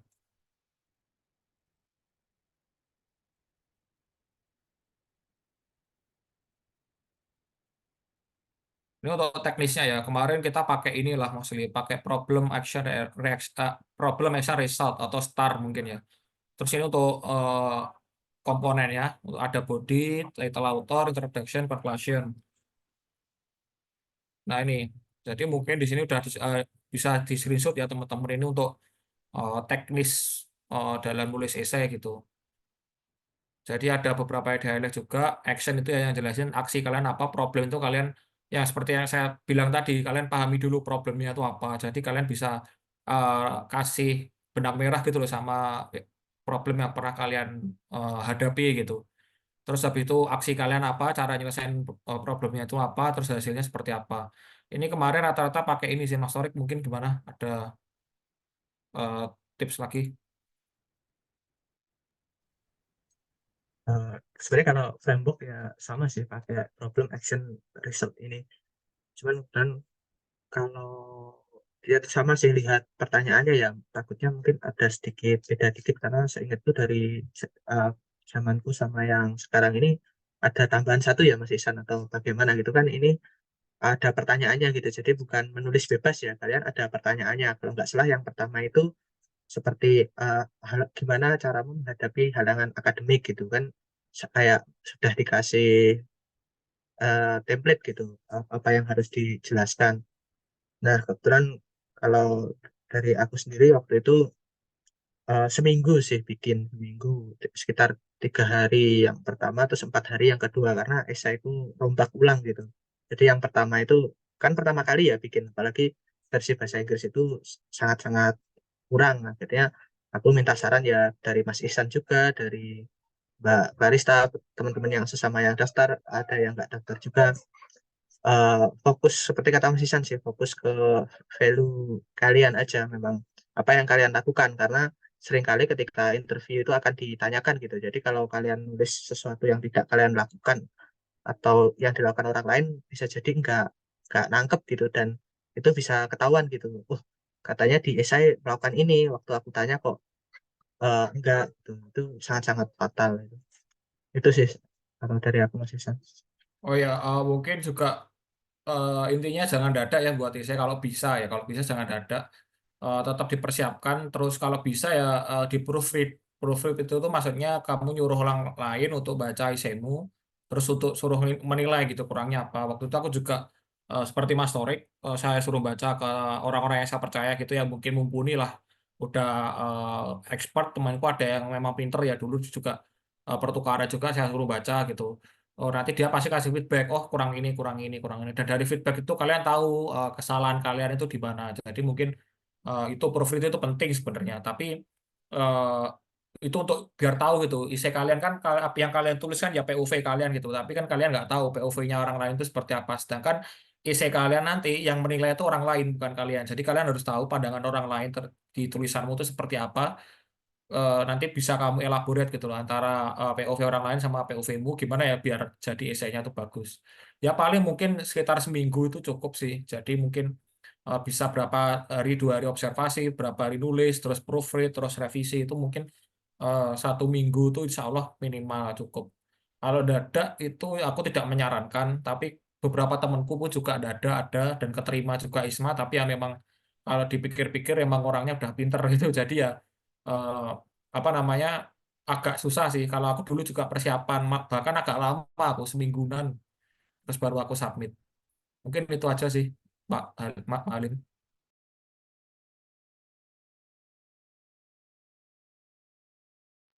Baik, terima kasih narasumber kita pada hari ini atas sharing sesinya. Mungkin aku izin tanya nih Kak. Berarti kan ada lini masa untuk pendaftaran di ISMA. Nah, mungkin dokumen apa saja sih Kak yang perlu disiapkan untuk mendaftar di ISMA ini? Mungkin dari tahunnya Mas. Jadi berapa juga lama untuk mempersiapkan dokumen-dokumen tersebut? Mungkin bisa di-sharing. Mas. Untuk dokumen jelas yang pertama ya EPT itu tadi, terus essay itu bentuknya ya sebenarnya tinggal kayak GFOP gitu, tinggal ngisi sih nanti. Tapi kalau aku waktu itu ya aku buat dulu di Word terus Word-nya aku sebar gitu ke orang-orang yang mau baca, terus nanti tinggal copy paste gitu. Terus apa ya? Em, Kayaknya ya surat-surat keterangan sih. Ada surat keterangan narkoba, bebas narkoba, tapi itu nanti setelah jadi award itu. Terus ada, pokoknya untuk dokumen itu untuk awal-awal itu nggak cukup banyak. Baru banyaknya nanti setelah keterima award itu nanti bakal banyak dokumen yang perlu diisi. Mungkin Mas Torik mau nambahin, aku agak lupa ya dulu. Seingatku yang paling banyak setelah keterima award itu baru banyak yang perlu diisi. Perlu dibuat kayak SKBN itu dulu sebenarnya kalau ada sih formatnya, tapi yang tahun ini katanya harus ke rumah sakit mintanya surat bebas narkoba itu. Terus apa lagi ya? Mungkin transkrip bahasa Inggris waktu itu, tapi waktu itu karena mungkin sosialisasi dari Semafunya juga ada dan sebagainya, kita pakai yang Indonesia nggak apa-apa. Tapi dari kampus alhamdulillah mau nyanggupi, tapi ya at the end nggak diminta juga sih untuk yang transkrip bahasa Inggris akhirnya. Tapi nggak tahu yang tahun bawah ini apa. Tapi ya mungkin bisa dipersiapkan gitu. Kalau in case diminta. Ini untuk dokumennya juga aku lihat di website kayaknya websitenya juga lagi maintenance jadi belum bisa sih. Jadi ya mostly em, yang ada di web sebenarnya. Kayak CV pun sebenarnya kita nggak perlu bikin CV dari Word atau dari Photoshop gitu. Kita tinggal ngisi aja sebenarnya lebih enak lah tinggal ngisi di websitenya, tinggal ngetik doang nama siapa, lahir di mana, terus pengalamannya apa aja, tinggal ngisi-ngisi aja. Terus untuk terkait ngisi ini, aku banyak sekali menemukan itu orang-orang yang fokusnya tuh untuk mengisi semua gitu. Jadi kayak orang, wah ini kalau nggak keisi nanti aku terima nggak ya? Mungkin aku bisa kasih saran ke teman-teman, nggak usah mikirin itu, isi aja yang bisa kalian isi gitu. Nggak usah jadi pretender. Kayak ada orang itu, mungkin mungkin contohnya gini ya, publikasi gitu. Banyak orang itu bilang gini, eh, Kak, saya pernah ngupload video tugas ke YouTube, apakah itu bisa dimasukkan publikasi gitu?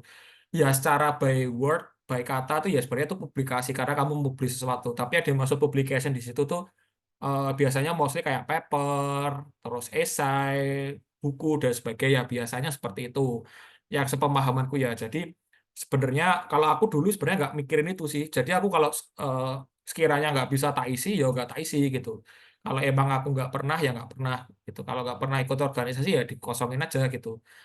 Mungkin Mas Torik gimana Mas untuk terkait ini dokumen mungkin ada yang diingat dulu. Aku lupa ya Mas. Waktu terutama pas belum daftar. Pas daftar maksudnya. Sebelum jadi awardee.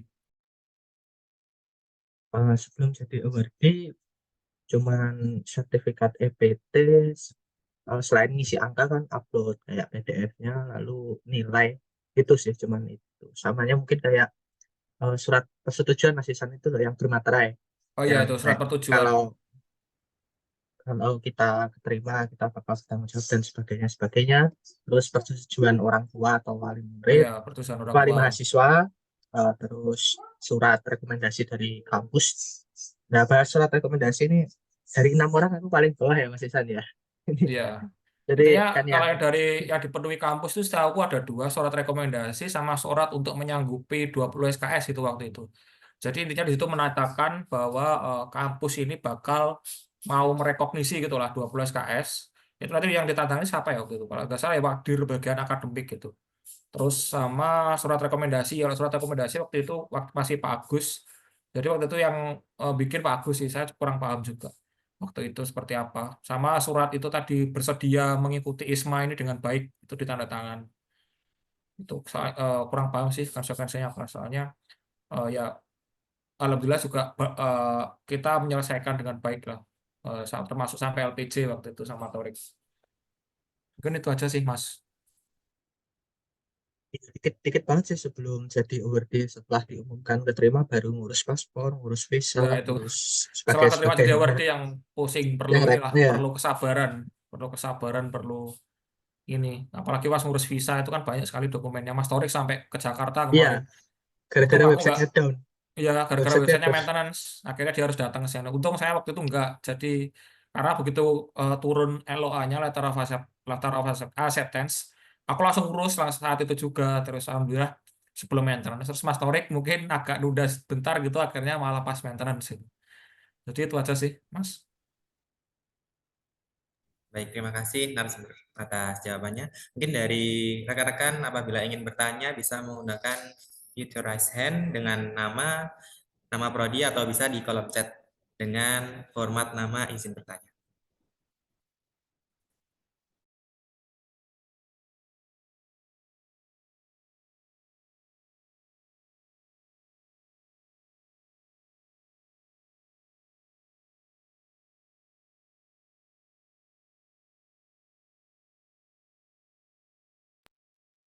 Oke, mungkin saya nambahin sedikit ya daripada nanti bingung. Tadi nyambung semua seperti yang dijelaskan oleh Mas Ihsan sama Mas Torik terkait rekognisi 20 SKS tadi. Jadi nanti mungkin selama atau mungkin ketika kalian meminta surat dari Kaprodi ya, yang saya bilang tadi, yang diskusi tadi, mungkin kalau ditanya sama Kaprodi ya, jadi kalau ditanya jawabannya ini. Jadi nanti kalau ditanya terus nanti gimana hasil ISMA-nya nanti mau diapakan? Jawabannya adalah nanti akan eh, direkognisi, bukan dikonversi. Beda ya. Kalau dikonversi itu misalnya ada mata kuliah A itu nanti padanannya di prodi apa? Itu namanya konversi. Kalau rekognisi itu misalnya nanti ISMA kalian itu nanti akan diakui langsung untuk masuk ke dalam transkrip di semester 5 atau 7 tergantung nanti ketika kalian masuknya semester berapa. Dan nanti akan disetarakan menjadi 20 SKS. Makanya tadi yang dibilang oleh Mas Ihsan tadi, kampus ada pernyataan itu agar nanti ketika kalian balik dari luar negeri, nilainya bisa masuk ke transkrip kalian dan kalian tidak perlu mengulang semester yang kalian tinggal itu. Gitu ya. Jadi nanti kalau ditanya oleh Bapak Ibu Keprodi, Bapak Ibu dosen di tempat kalian, bilang kalau nanti hasilnya direkognisi ke dalam semester 5 atau 7 bergantung di tempat kalian nanti daftarnya di semester berapa dan akan diubah menjadi 20 SKS pengakuannya nanti. Gitu ya. Kalau ada pertanyaan nanti boleh ditanyakan lagi di saya. Mungkin nanti teman-teman panitia bisa apa ya buat jajak pendapat gitu mungkin ya. Kalau misalnya teman-teman pengen ada grup untuk sharing esai dan sebagainya mungkin bisa dibuat asalkan satu. Mohon kalau teman-teman panitia sudah membuatkan, teman-teman peserta ini beneran apa ya? Beneran memanfaatkan. Karena tadi sudah dibilang oleh Mas Isan sama Mas Tarik berkali-kali. Kalau cuman jagani kancane nggak akan bisa maju. Ya, kalian harus yang aktif itu kalian. Ya, kalau misalnya Mas Torik, Mas Isan, saya, teman-teman panitia nggak share apapun, ada yang bingung, ya kalian yang tanya. Ya, kalau ada informasi yang mungkin kami belum sempat share, ya kalian nggak ada salahnya nyari tahu sendiri. Gitu ya. Jadi yang lolos itu kalau dari cerita tadi adalah Mas Mas Torik ini bukan, mungkin kalau pinter semua yang daftar pasti ya saya yakin pinter. Tapi Mas sama Mas Torik ini orang-orang yang lebih mau gerak dibandingkan yang lain. Jadi sekali lagi jangan nunggu. Ya, kalian harus aktif nyari, aktif mencari tahu, aktif menyusun esai dan sebagainya supaya nanti ketika sudah deadline semuanya sudah siap gitu ya. Jangan dikerjakan mepet karena tadi nggak semua orang bisa ngerjain mepet. Apalagi tulisan. Tulisan itu harus benar-benar dikerjakan berkali-kali. Nggak bisa sekali duduk langsung selesai. Ya bisa, tapi mungkin hasilnya nggak akan maksimal. Gitu ya. Jadi mohon kerentaknya, kerentak itu bahasa Indonesianya apa ya? Eh, kemauannya ya, tekadnya yang diniati dengan baik. Kalau sudah niat untuk daftar ISMA ya sudah sampai nanti menit-menit terakhir pendaftaran ada kendala ya udah dihadapi aja apapun itu. gitu ya. Jangan mundur hanya hal-hal yang sekiranya remeh, misalnya, wah ini kayaknya esainya pakai bahasa Inggris, saya nggak bisa bahasa Inggris, saya mundur lah. Itu kan remeh ya. Jadi kalau memang merasa butuh bimbingan, ya ayo kita belajar bareng-bareng, asalkan beneran kalian berkomitmen. Gitu ya. Karena kadang itu kalian nggak akan tahu kemampuan kalian kalau kalian nggak nyoba. Saya sering menemui mahasiswa yang di kelas itu kalau ada tawaran lomba ini, lomba itu, ogah-ogahan. Tapi ketika didorong oleh Bapak Ibu dosen, didorong oleh teman-temannya, ya bisa, hasilnya bagus, bahkan ada yang menang. Padahal bedanya kalau misalnya dia bukan bukan bukan tipe mahasiswa yang mau aktif gitu, tapi ketika didorong sedikit saja hasilnya bisa beda. Jadi percaya saya, pasti kalian akan kagum dengan pencapaian kalian sendiri kalau kalian mau nyoba. Gitu ya. Jadi mulai saat ini nggak ada waktu untuk layah-layah, apa yang bisa dipersiapkan disiapkan. Ya, ada hal yang nggak bisa kita kontrol, ada hal yang bisa kita kontrol. Yang bisa kita kontrol apa? Misalnya belajar bahasa Inggrisnya, belajar nyusun esainya, tanya cari informasi, itu bisa kita. Ada hal yang nggak bisa kita kontrol. Misalnya, "Nah, wah gimana ya nanti kalau saya habis tes Duolingo ternyata nggak lolos." Itu nggak bisa kita kontrol. Ya, kalau kalian pikirkan itu secara berlebihan, nggak daftar-daftar. Ya, jadi fokus ke hal-hal yang bisa kita kontrol. Sekali lagi, yang bisa kita kontrol itu yang diusahakan. Selebihnya ya kalau eh, saran dari saya ya tinggal berdoa saja. Gitu ya, nggak usah terlalu difikirkan kalau saya nggak keterima. Itu kan baru kalau. Itu sesuatu yang hanya akan terjadi di masa depan dan belum tentu terjadi. Fokusnya di masa sekarang aja. Dan coba sampai detik terakhir, sampai beneran ada kendala apa dihadapin. Ya, sampai menit terakhir mudah-mudahan bisa selesai semua pendaftarannya. Untuk hasilnya nanti ya apa kata Tuhan Yang Maha Kuasa. Gitu mungkin ya. Oke. Saya kembalikan ke moderator. Silakan.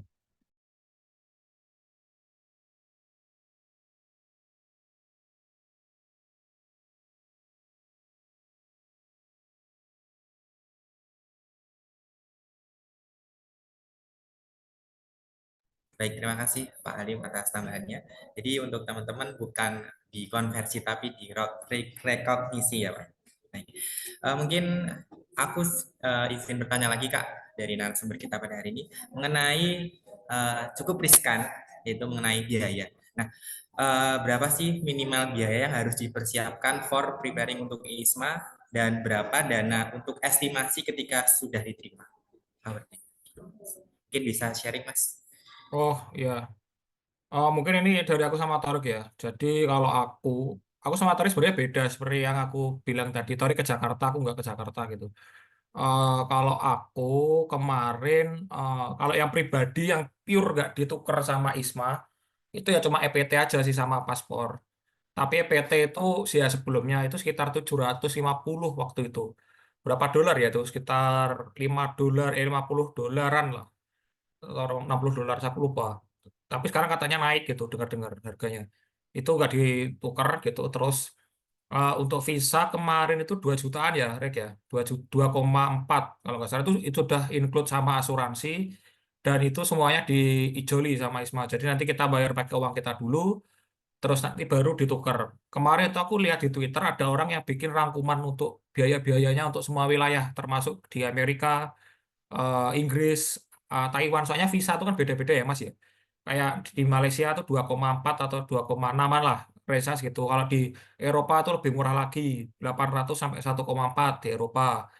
Itu lebih murah. Amerika itu katanya mahal. Kalau Australia itu moderat lah dengan untuk visa. Tapi itu nanti di eh, tuker gitu sama ISMA, ISMA terkait visa sama asuransi. Terus mungkin ya biaya perjalanan, kalau misalnya perlu ke Jakarta ya teman-teman lihat sendiri ya tiketnya ke Jakarta mungkin 300 sampai 500. Kalau PP ya 1 juta. Kalau misalnya punya tempat tinggal di sana ya nggak perlu bayar. Kalau nggak ada tempat tinggal ya harus nyewa gitu atau sekali pergi. Itu pun kalau Malaysia sebenarnya enaknya bisa online gitu, jadi nggak perlu ke sana. Cuma kemarin kasusnya Mas Torik kan lagi maintenance ya, terus akhirnya dia harus ke sana. Jadi ada additional fee. beberapa negara pun nggak bisa disamakan gitu. Karena tiap negara punya regulasi sendiri-sendiri. Kayak Amerika tuh ada namanya interview. Jadi kalian diinterview, ditanya-tanyain gitu katanya. Jadi kalian harus datang ke kedutaan besar Amerika untuk diinterview, ditanya-tanyain, baru nanti visanya granted atau enggak. Jadi mungkin seperti itu sih. Mungkin ya banyaknya di visa nanti teman-teman itu. Visa sama kalau mungkin ya kemarin itu kasusnya temanku dari Kalimantan dia ke Jakarta kan harus naik pesawat ya itu ada tambahan lagi. Tapi teman saya pinter Mas. Kemarin itu dia minta bikin proposal sponsor disebar sama dia dan dia dapat funding dari pemerintah gitu. Jadi dia memang pinter gitu karena dia tahu ini saya nggak terlalu kaya ya mungkin ya. Terus saya harus ke Jakarta tiket pesawat segini, tiket pesawat segini, terus saya harus sini, harus ini, harus ini. Dia bikin proposal, bener-bener bikin proposal, terus diajukan ke pemerintah, diajukan kemana, dia dapat uangnya gitu. Akhirnya ya lumayan lah ditambahin dapat uang saku ke Jakarta, dia dapat KPP gitu. Jadi itu nanti sebenarnya kalian kan beda-beda ya pasti ya untuk perkara ekonomi. Jadi mungkin kalian bisa pertimbangin. Cuma nanti nanti kalau saya temu linknya akan saya share mungkin kalau nanti ke teman-teman panitia. Itu di Twitter sih sebenarnya. Tapi nanti cobalah saya cari dulu untuk kemarin ada yang rangkum gitu. Kalau Amerika berapa, UK berapa, totalnya Asia berapa. Ya mungkin itu sih. Atau Mas Torik ada tambahan mungkin? Ya, ya sama seperti Mas Ihsan lah. Mungkin sama ke Jakarta sekitar 1 jutaan lah. Itu yang nggak diganti kalau dari aku. Kan bisa diganti, asuransi diganti. Itu sih Mas Ihsan. Oh iya, nambahin lagi sedikit. Paspor itu 350 sekarang. Itu yang konvensional. Kalau yang apa namanya paspor e-paspor itu 600 kalau nggak salah. Tapi kemarin aku ambil yang paspor biasa 350. Karena ya kayaknya udah cukup ya paspor biasa yang buku gitu. Kalau yang e-paspor aku kurang paham seperti apa. Jadi itu aja sih. Jadi mungkin 1,5 kalau ini ya. Dari 1,5 sampai 2. Mungkin 5 juta lah kalau untuk Malaysia kemarin itu pun kayaknya sisa dan nanti pun juga ditukar beberapa sama ISMA walaupun nggak semuanya kayak EPT sama paspor kan nggak ditukar berarti nggak ditukar ya sekitar 1,5 sisanya ditukar gitu dan seperti yang saya bilang living allowance ISMA itu insya Allah cukup dan itu nanti bakal ketutup juga sama living allowance gitu mungkin kayak Mas Torik eh, bisa nanti tadi bilang dia ke Jakarta habis 1 juta dan sebagainya itu pun juga nanti secara nggak langsung ketukar gitu loh lewat living allowance gitu walaupun eh, bukan diniati untuk nuker EPT gitu EPT atau perjalanan tapi istilahnya worth it juga lah insya Allah dari untuk living allowance tutup mungkin itu sih Mas. Baik, terima kasih atas jawabannya narasumber kita pada hari ini. Mungkin ini untuk mahasiswa baru di semester 2 dan 4 mungkin ya Kak, persiapannya. Mungkin dulu Kak Muhammad Ihsan Nurrohin dan Kak Tarik, apa yang harus dilakukan ketika saat sekarang dan strategi yang harus mungkin diterapkan saat lolos IISMA dan mungkin strategi akademik maupun non-akademik seperti mengikuti perlombaan ataupun sertifikat untuk pendukung. Jadi persiapan yang harus dilakukan itu seperti apa, Kak? Oh ya, mungkin teman-teman yang baru semester awal ya maba ya mungkin ya. Kalau di 4 kan semester 4 udah bisa daftar ya, berarti anggapannya semester 1-2 lah.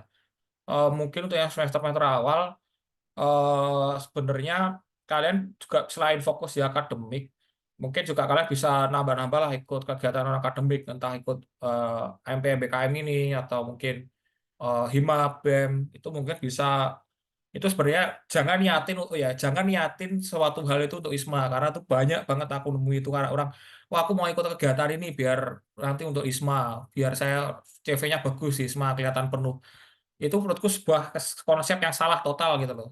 Niatin kegiatan yang kalian ikutin itu serta merta untuk upgrade diri kalian sendiri loh. Niatin kalau aku tuh pengen lebih bagus. Oh aku ikut di himpunan pengen punya kemampuan leadership. Aku ikut BEM pengen bisa manajemen gitu. Jadi niatin itu untuk upgrade diri kalian. Soalnya nanti di essay bakal kelihatan tuh nanti kayak kemarin kan ada tuh kayak apa sih cara kalian nggak handle challenge tantangan itu nanti kalau kalian bener-bener niatin dengan sepenuh hati itu bakal kelihatan oh dulu aku pernah gini gini gini gini jadi mungkin itu bisa ke organisasi bisa karena nanti kalian bisa belajar juga ya selain kemampuan-kemampuan soft skill atau ke tim riset beberapa temanku pun di kampus itu orang lain, maksudnya yang sesama Wordi pun dia nggak ikut himpunan tapi dia ikut tim riset. Itu temanku kamar itu orang riset, temannya Torik kamar itu juga orang riset, bukan orang himpunan gitu. Itu juga bisa. Atau mungkin ya apalagi ya kegiatan-kegiatan lah, lomba juga boleh. Bahkan aku pun lomba nggak pernah menang dan itu aku tulis gitu di esai. Mungkin teman-teman yang udah pernah nulis esai, lihat esaiku tuh aku sebutin gitu.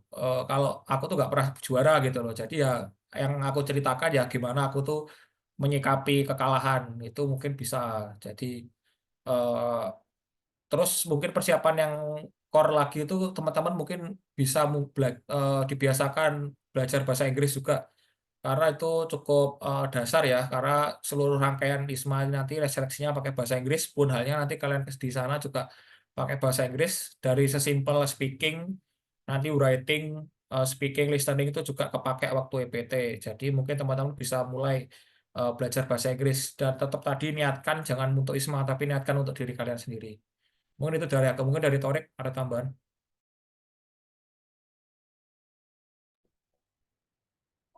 Kalau masih semester awal mungkin ya masih banyak yang bisa di prepare ya. Pastinya IPK, memang IPK kebetulan minimal 3 ya Mas Isan ya, bukan 3,5 ya.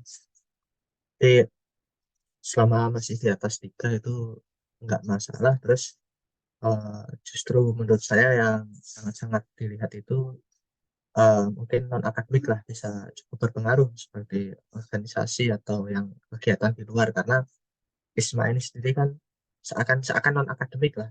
Yang bikin kelihatan akademik kan ketika studinya linear. Dan ISMA sendiri ini kan lebih terkesan non akademik, karena kalau dilihat dari deskripsi program ini sendiri pun kalian tuh lebih ke arah untuk ya pergi ke luar negeri dan bersosialisasi di sana. Jadi lebih ke budaya juga yang ditekankan.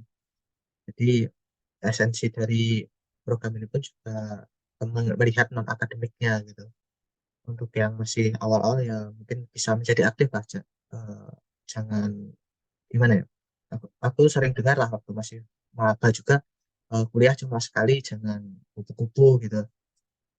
Dulu waktu itu juga nggak itu paham lah pastinya ya, namanya aja dari SMK baru masuk, tapi sekarang paham lah maksudnya gitu. Jadi seperti aku yang udah di fase akhir gini, Mas Ihsan yang bahkan sudah selesai itu, kadang juga ketika lihat ke belakang, oh harusnya dulu aku gini gitu. Nah, untuk yang masih di awal-awal, lebih ke jangan membuang kesempatan lah, kayak kan ada PKM yang setahun sekali, ada program MBKM yang lain, itu ikutin aja. Dan seperti kata Mas Ihsan, kalian fokus ke yang itu, jangan aku ikut karena ISMA. Kalau kalian ikut karena ISMA, nanti kalian nggak dapat apa-apa, karena kalian cuma peduli hasilnya gitu. Ketika program itu selesai, kayak oh selama program itu ngapain, nggak bakal dapat refleksi gitu. Tapi kalian harus enjoy the moment, enjoy the process gitu.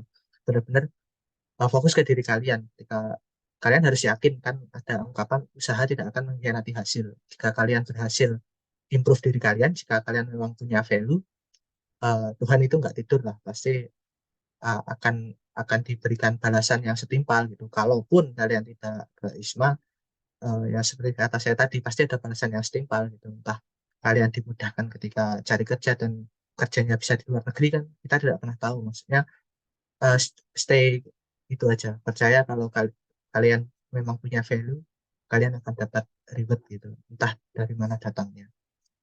Itu.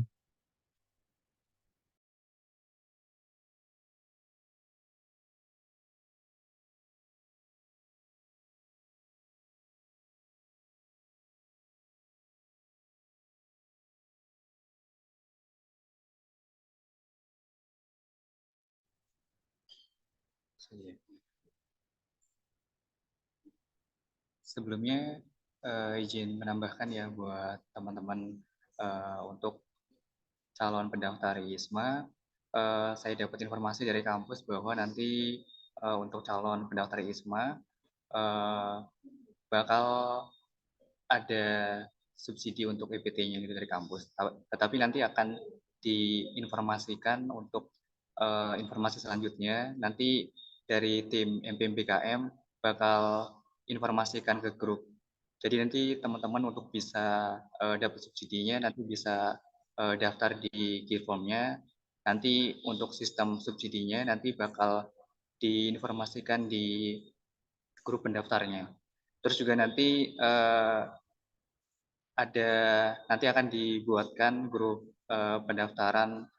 Mungkin nanti Mas Nisan sama Pak Halim juga nanti dimasukkan di grup pendaftar, nanti bisa monitoring dan segala informasi dari kampus untuk pendaftar nanti bisa disampaikan situ gitu. Mungkin sedikit informasi saja itu.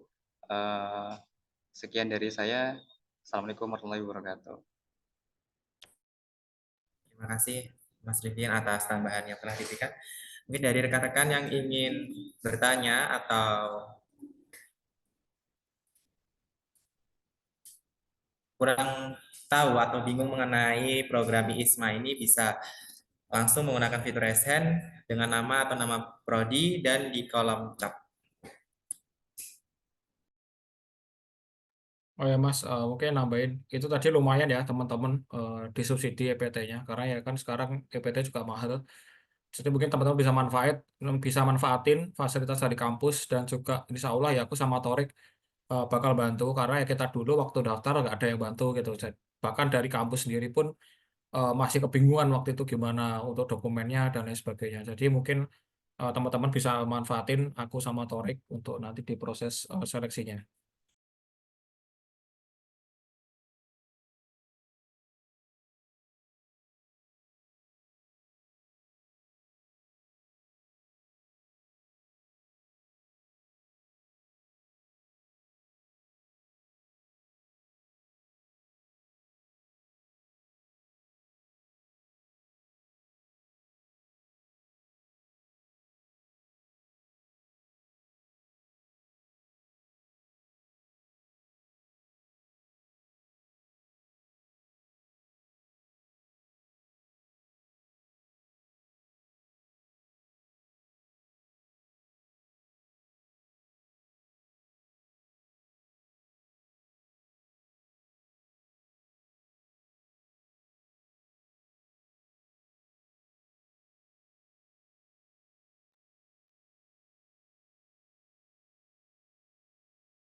Baik, sepertinya tidak ada yang bertanya dari rekan-rekan.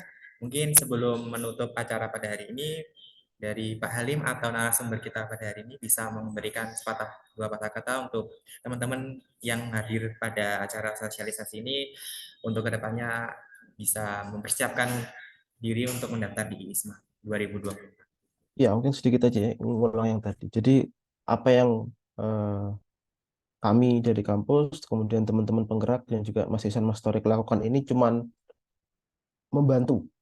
Ya, kami nggak bisa membuat kalian lulus ISMA. Ya, yang bisa membuat kalian lulus ISMA ya Tuhan Yang Maha Esa melalui usaha kalian. Jadi yang membedakan itu bukan kami, yang membedakan hasilnya itu kalian sendiri. Jadi percuma kami ngasih bantuan ini itu kalau kalian nggak mau usaha lebih keras, mikir lebih lama, ya baca lebih teliti, percuma. Jadi sekali lagi kuncinya di kalian berusaha sebaik mungkin, eh, pikirkan saja apa yang bisa kita kontrol, hal-hal yang tidak bisa kita kontrol daripada membuat kita malah jadi anxious, mendingan sedikit dilupakan saja, gitu ya. Usaha sebaik mungkin, hasilnya insya Allah tidak akan membuat kalian kecewa. Kalaupun gagal, pasti ada manfaatnya, gitu ya. Percaya sama saya. Jadi mulai hari ini silahkan dipersiapkan apapun yang sekiranya dibutuhkan. Yang paling dekat menurut saya adalah harus mulai menentukan kampusnya mana, kemudian tes bahasa apa yang dibutuhkan, dan tesnya tanggal berapa. Ini penting ya, tesnya tanggal berapa. Supaya nanti kalian bisa menentukan kira-kira hasilnya keluarnya tanggal berapa, itu nanti masih keburu atau enggak kalau mau daftar ISMA dan sebagainya. Gitu ya. Itu aja mungkin kok dari saya. Terima kasih. Mungkin nambahin dikit.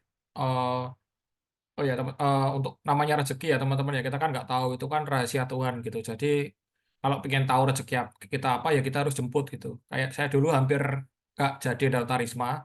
Sekali kalau dulu saya nggak jadi daftar Risma ya saya nggak bakal jadi awardee gitu. Saya nggak bakal jadi ke Malaysia gitu kalau saya menyerah saat itu juga. Karena ya waktu itu dari kampus pun minim sekali pendampingannya dan lain sebagainya. Tapi waktu itu saya paksakan untuk ikut untuk ya udahlah coba dulu gitu. Ternyata malah saya keterima gitu. Pun hanya dulu Mas Torik bahkan waktu di ranking bawah sendiri. Kalau Mas Torik waktu itu di ranking bawah sendiri dia eh, menyerah, ya dia nggak bakal jadi awardee. Tapi ya surprisingly malah Mas Torik yang jadi awardee gitu. Jadi kita nggak tahu rezeki kita itu apa. Jadi ya jalan satu-satunya kita harus jemput itu. Kita harus coba. Ya mungkin itu aja sih kalau dari aku.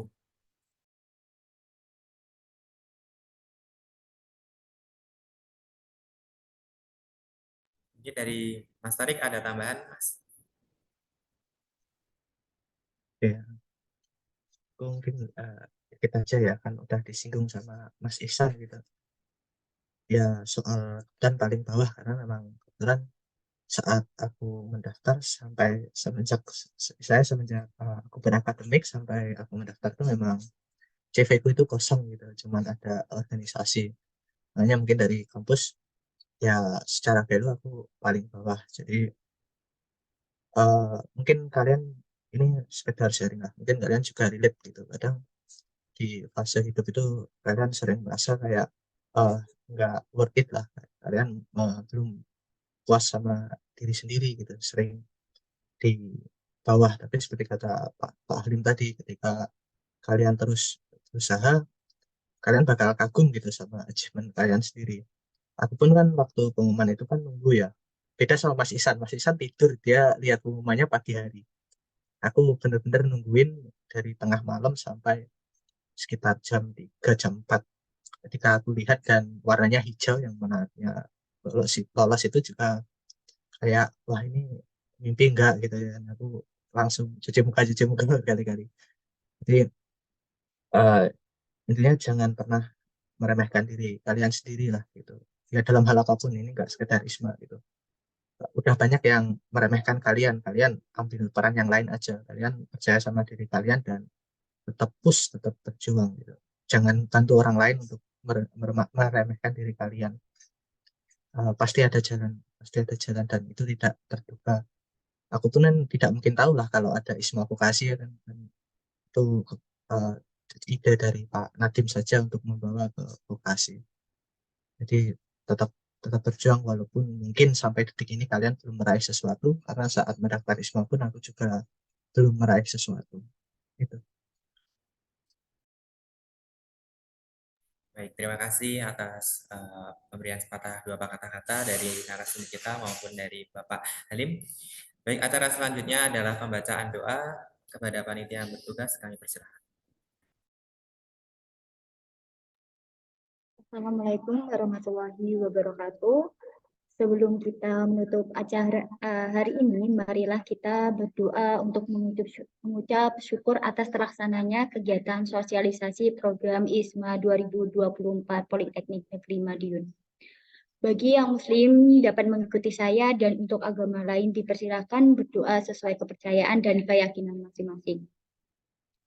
A'udzu billahi minasyaitonir rajim. Bismillahirrahmanirrahim. Alhamdulillahirabbil alamin wassalatu wassalamu ala asrofil anbiya'i wal mursalin wa ala alihi wa sahbihi ajma'in amma ba'du. Ya Allah, ya Rahman, ya Rahim, dalam setiap kesempatan kami senantiasa haturkan puji dan syukur kehadirat-Mu. Limpahkanlah kepada semua yang hadir di acara ini rahmat dan karunia-Mu, ampunan dan kasih sayang-Mu, sehingga setiap hal yang kami laksanakan bermanfaat.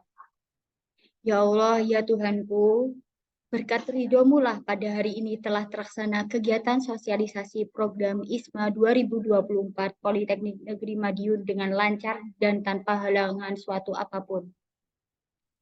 Jadikanlah kampus tempat kami belajar ini tumbuh dan berkembang sehingga mampu menjadi politeknik yang berkualitas maju dan menjadi sumber ilmu. Jagalah kami yang menuntut ilmu di sini untuk senantiasa istiqomah beramal di jalan-Mu sebagaimana Engkau perintahkan. Ya Allah yang Maha memberi petunjuk, Tunjukkanlah kepada kami yang benar itu benar, dan berilah kami kemampuan untuk melaksanakannya, serta tunjukkanlah kepada kami yang salah itu salah, dan berilah kami kekuatan untuk menjauhinya. Jadikanlah semua kegiatan kami sebagai amal soleh dan ibadah kepadamu. Rabbana atina fid dunya hasanah wa fil akhirati hasanah wa qina adzabannar. Subhana rabbika rabbil izzati amma yasifun wa salamun ala mursalin walhamdulillahi rabbil alamin. Sekian, wassalamualaikum warahmatullahi wabarakatuh.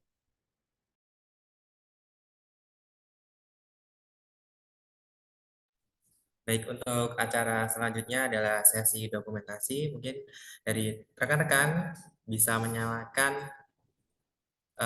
kameranya untuk kita sesi dokumentasi bersama-sama. Untuk webcam, untuk panitia sudah siap? Mungkin dari narasumber kita pada hari ini, Mas Tarik bisa on cam, Mas. Kita foto bersama. Oke, untuk teman-teman Mas Jan, tak dipersilakan pandu ya. untuk on kamera ya untuk foto bersama.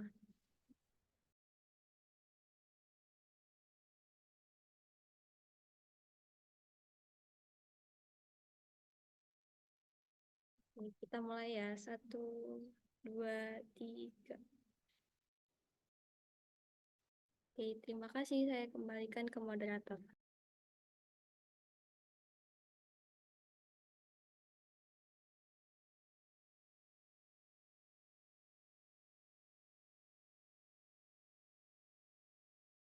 Baik, terima kasih.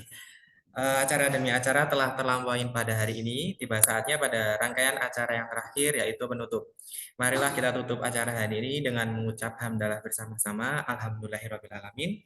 Kami ucapkan terima kasih kepada Bapak Halim Ahmad Faizi, SPD MTSOL, selaku Ketua Tim Kerja Urusan Internasional Politeknik Negeri Madiun, serta narasumber kita pada hari ini ada Kak M. Ihsan Nurroihan dan Kak M. Aktarik, selaku Awarde IISMA 2022 University Malaysia Pahang, dan rekan-rekan yang telah mengikuti kegiatan dari awal hingga akhir. Serta terima kasih saya ucapkan kepada rekan-rekan panitia karena telah mempersiapkan acara pada hari ini dengan baik. Saya selaku pembawa acara, Filah Akbar, dan seluruh rekan panitia penyelenggara mohon maaf apabila ada sikap dan tutur kata yang kurang berkenan di hati. Akhir kata, wassalamualaikum warahmatullahi wabarakatuh. Waalaikumsalam warahmatullahi wabarakatuh.